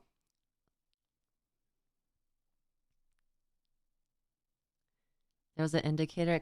It's called your eyes. No, there wasn't. There wasn't. You're lying. You're lying to yourself. Okay, 30% increased energy shield if you consume a power charge recently. That seems pretty good. That seems good. I don't really use power charges too often, but I've played around with them. Non-channeling spells consume power charges to deal 25% more damage. That's cool. That's cool. 10% of damage taken bypasses energy shield. No inherent mana regeneration. Regenerate mana equal to 6% of your maximum life per second. Okay. Increase maximum life. Your life cannot change while you have shield. Energy shield. Wait, that's huge. That's actually big. That's huge. Holy moly. Your life cannot change while you have energy shield. Huh. That's pretty busted actually. I wonder if they're changing anything about energy shield or whatever that persistent spirit buff that increased your energy shield the when the enemies died and you like suck their essence and then you get more energy shield. I forget what that one was called. Yeah, I mean it did get nerfed in one of the patches, but I think it still needs some tuning. Yeah, Grim Feast. Okay, let's see the other ascendancy. I want to take a look at Mercs, Mercenary. Wait, what's it called? Tactician. Tactician ascendancy.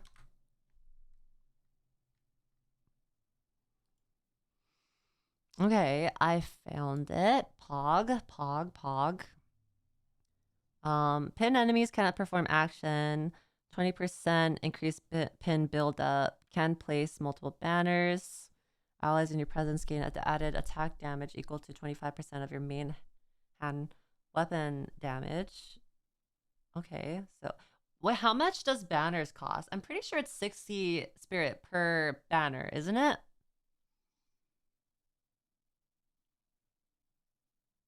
And how much spirit can you get regularly from the main story? You would have like 160. No, you would have 90 spirit from the story, right? Or 60. Was it 60? Okay, so you would have 60 spirit. Oh, 100? Okay. So you'd have 100 just baseline. And then banners cost how much spirit per banner? 60, right?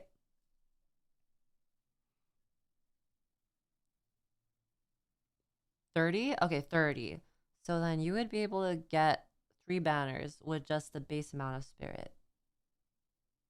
But banners only generate from being around elites, isn't it? Persistent buffs have 50% less reservation. Kills too? Oh, from kills too? Okay. I feel like the banners would only really be useful in bossing. Because then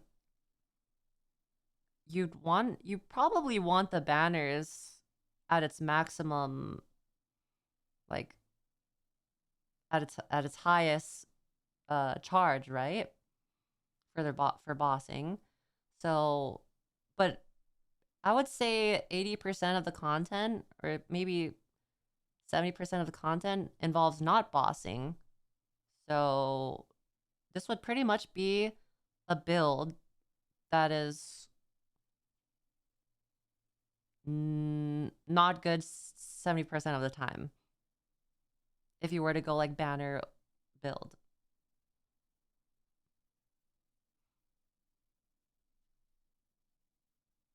You can pop for rares. Imagine you can carry banners on your character so the buff is around the caster. Ideally, you shouldn't need buffs for that easy 70% of content. Yeah, that's true. And the fact that you have to stay inside of the banner for it to persist, because once you leave, it just ends with no grace period of like re-entering. Okay, banner skills have 20% increased area of effect, 20% increased presence of area of effect. Projectile damage builds pin. 8% increased spirit. Minions deal 20% increased damage. Totem damage. Totem skill speed. Attack projectile. Use when you fire attack projectiles.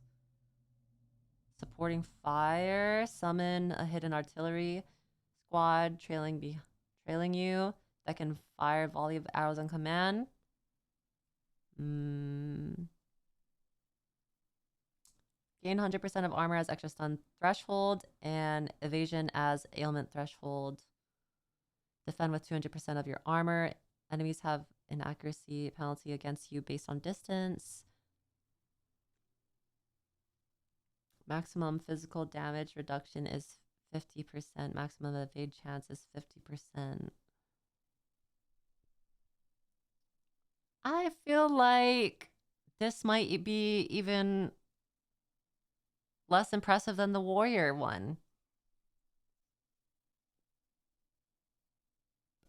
Actually, the pin build seems like it could be really good.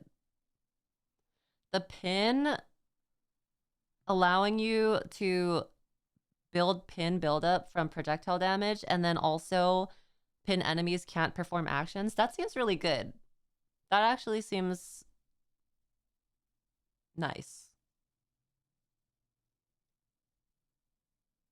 Merc, stay getting screwed over. Right. I don't even know. I don't know. I wonder what kind of builds we can do with this.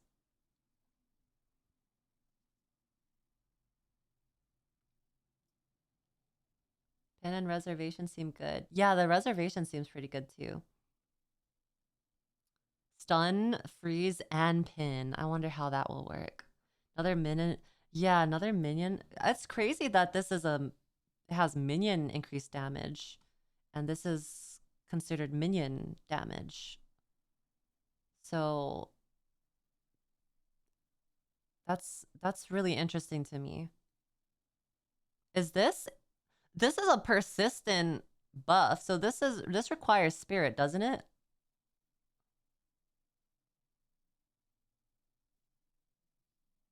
Minion merc.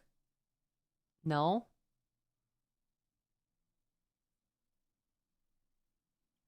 You just have to have it on your hotbar, I'm guessing. Yeah, they're definitely gonna get totems, ballista, turrets, like all of that. I think it would be like monks that get free aura. I don't know. The Tactician doesn't seem that great either. Let's see. The Lich does look good, but maybe I'm biased. Let's see Ritualist. Ritualist, ascendancy. Spectre Merc. Ritualist ascendancy. Where is it? Okay, let's take a look. Let's take a look. Ritual sacrifice can be used on... You're looking at Cottontail? Okay. Ritual sacrifice can be used on yourself to remove 20% of your maximum life to grant a random monster modifier. Maximum of 1 modifier can be granted this way. So this is doing it on yourself. Okay. Interesting. Increased physical damage, blood boil. I think that's the one that they mentioned where enemies around you are like affected by some kind of debuff where they explode on death or something like that. Ritual sacrifice. Okay, that's the one where you do it on the animal that's dead. Increased movement speed, charge gain, increased life recovery rate. Increased life recovery rate per 5% missing life. That seems pretty good, actually. Also, wait, never mind. Reduce maximum mana. Reduce spirit. Wait. Yo, the rooftop core. Thank you for the 10 gifted. Thank you. Thank you. Mwah. You have to choose one of those as a debuff for the next node. Okay. 15% all elemental resistances. +1 ring slot. Increase attribute. 25%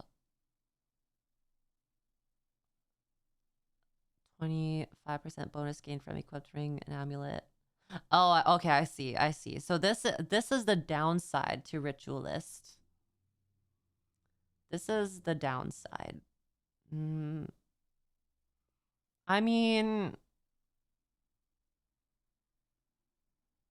I would probably choose the elemental resistance one, because that one would be easily made up for with a ring with all resistances. That, like, you could easily just make that up. That seems totally fine. Reduced. The Path of Exile does this thing where they do reduced versus decreased, and reduced typically means it's worse. It's a worse it's worse for you, because then, like, it's like based on the how much base you have versus how much you have in total. Oh, reduced versus less. Yeah, reduced versus less. Oh, less is worse here. Okay. Okay.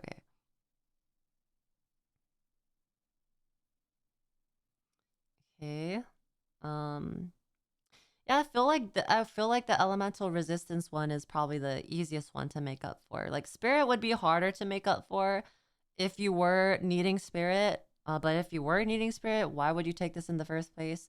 Reduce maximum mana. I feel like it's never a good idea to reduce your maximum mana. So yeah, this one would be the easiest option to me. On top of getting the 25% increased bonuses gained from equipped rings and amulets. Charge or charm slot. I'm not sure how good the unique charms or what the new charms will be, but maybe this will be worth it. Maybe not. Can consume 25% of your maximum mana to trigger charms with insufficient charges. Interesting. I don't feel like I've ever really ran out of charm charges. So I'm curious to see what's new with the charm area. What charms will provide. Yeah, I feel like that one's kind of a dead node currently. It's mostly good for golden charms. I feel like I've also haven't even unlocked another charm slot. I feel like I'm still sitting on 1 charm slot because my belt only gives me 1 charm slot.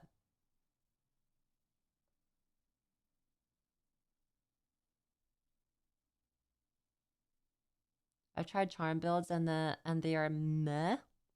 Well, maybe with the uniques, maybe it'll be different, because one of the uniques was a damaging charm, where if you get ignited, you do it big AoE fire explosion. So maybe this could be a charm build ascendancy. Maybe, who knows? Maybe with the new uniques, it'll be different.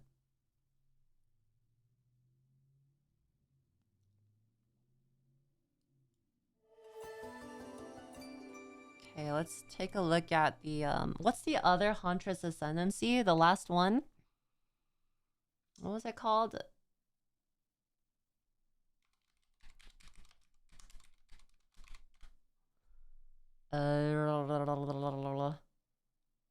Amazon ascendancy. Amazon.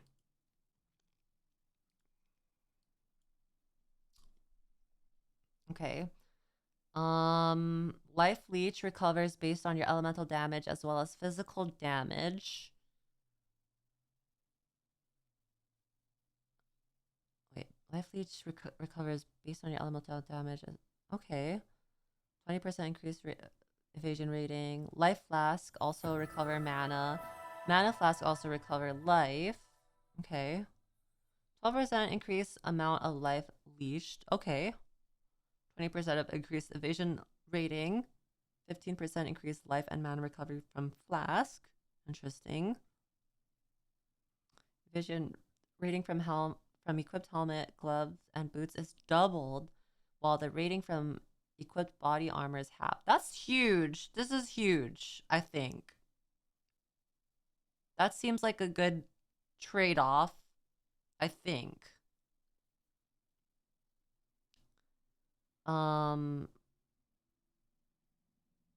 Actually, okay, maybe you could probably go like evasion on helmet, gloves, boots for the doubled evasion effect, while your body armor is a energy shield body armor. That's just me.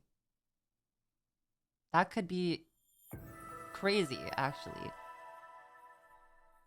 Texas, thank you for the 34 months, and Vaughn, thank you for the 33 months.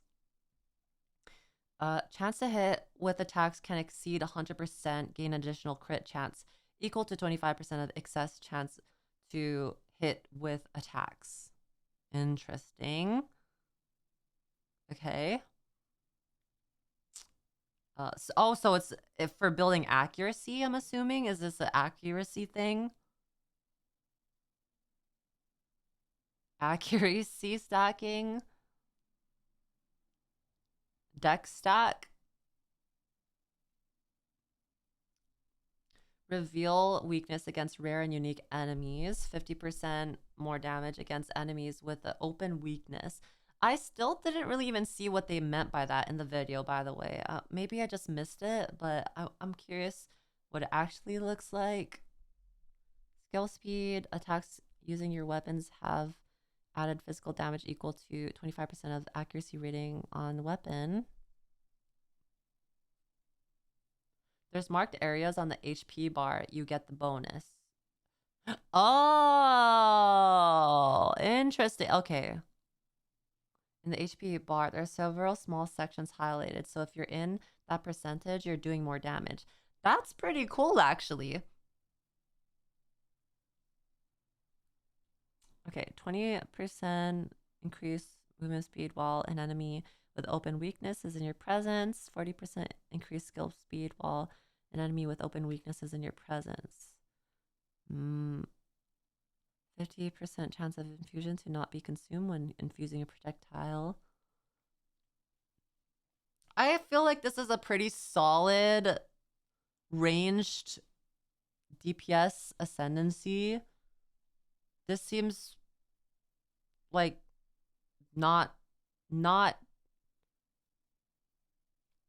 crazy good, but not bad. It's like a solid class. It's pretty strong, I would say, but like not too strong. I don't know. I think this is pretty cool though. The doubled evasion on all of your armor besides body armor. You just replace a body armor with energy shield.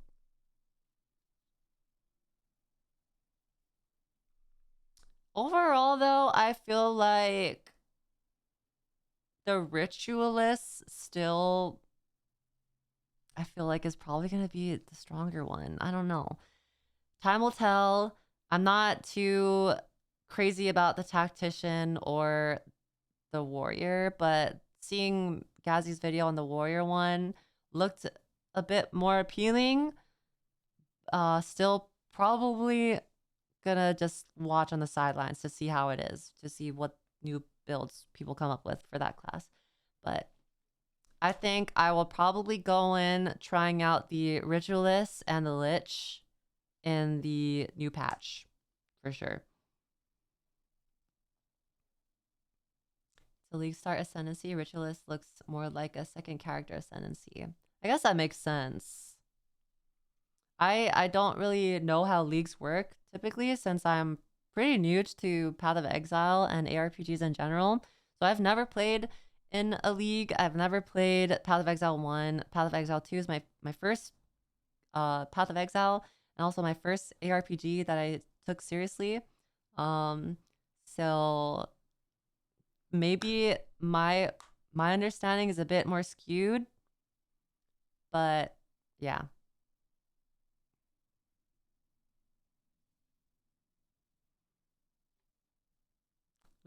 League start just means you don't have gear or currency from previous characters. I find that so cool though, and to my knowledge, I think each league has a special type of mechanic in it, and this league is the wisps, so I'm excited to try that out. League starters are builds to get into endgame quickly and rack up currency for your actual builds. Oh, okay, so that's why you're saying the blacksmith is a good league starter?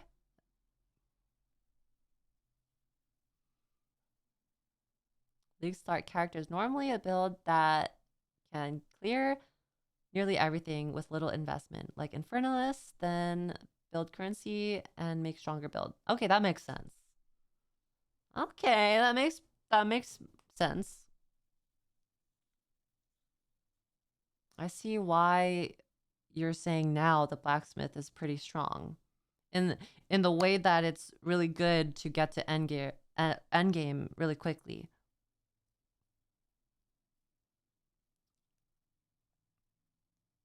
They don't consider the wisp to be enough for a real league, which is why it's available in early access league. Real leagues will have way more content. That makes sense.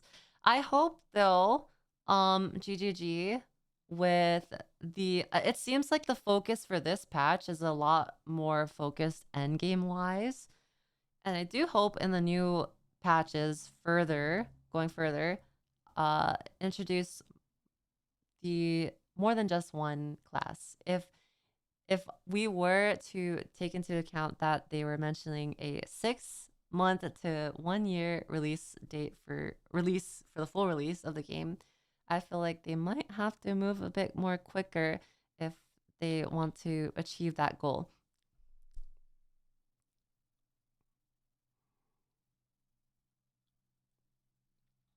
But overall, this was a pretty big patch.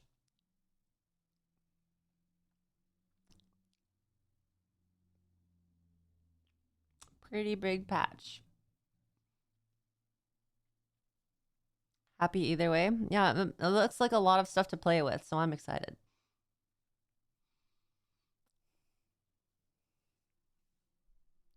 He thinks it's a 65% chance. Oh, hell no. Nah. That's not that's not confident at all.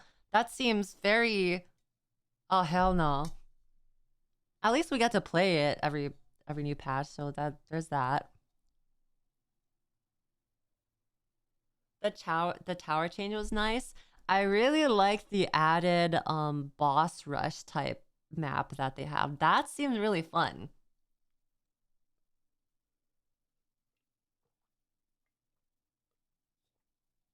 That seemed really cool. Thank you, Supple. Yep, new outfit.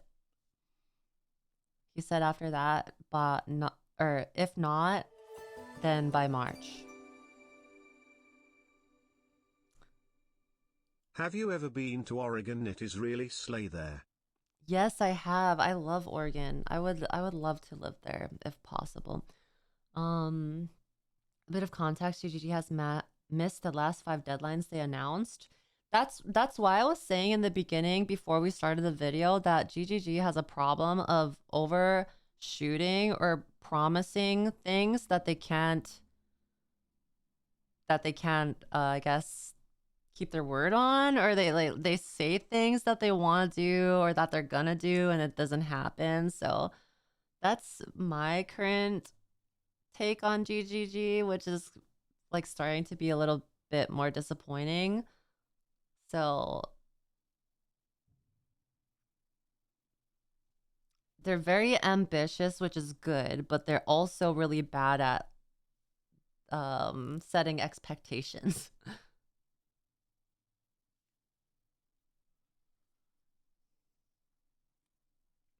Try PoE 1. It has everything. I think I'm good. I will stick to one ARPG for now. I will try Last Epoch though. I think I would like to try that with their new update coming in soon. Until the last year, they were on time with every league, every 3 months for 10 years. They are quite an ambitious team. So, and it's understandable with how they tried to handle both Path of Exile 2 and 1. So, like maybe they're just trying to get back into the groove of things. So, yeah, just understandable. It's an early access game. They're trying their best. And it was a big patch. So, I'm happy we actually get to play it soon.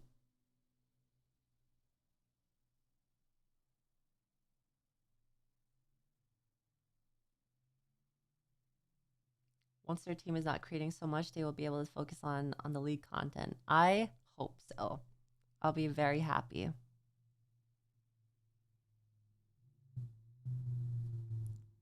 Jonathan admitted PoE 2 was way more work than they expected, so they had to add a delay to the new PoE 1 league. Yeah, I saw that. I've been keeping up with Path of Exile updates. There's been a lot that happened, which is why I'm a bit more critical, because it's like it's happening more often. So hopefully they get that sorted.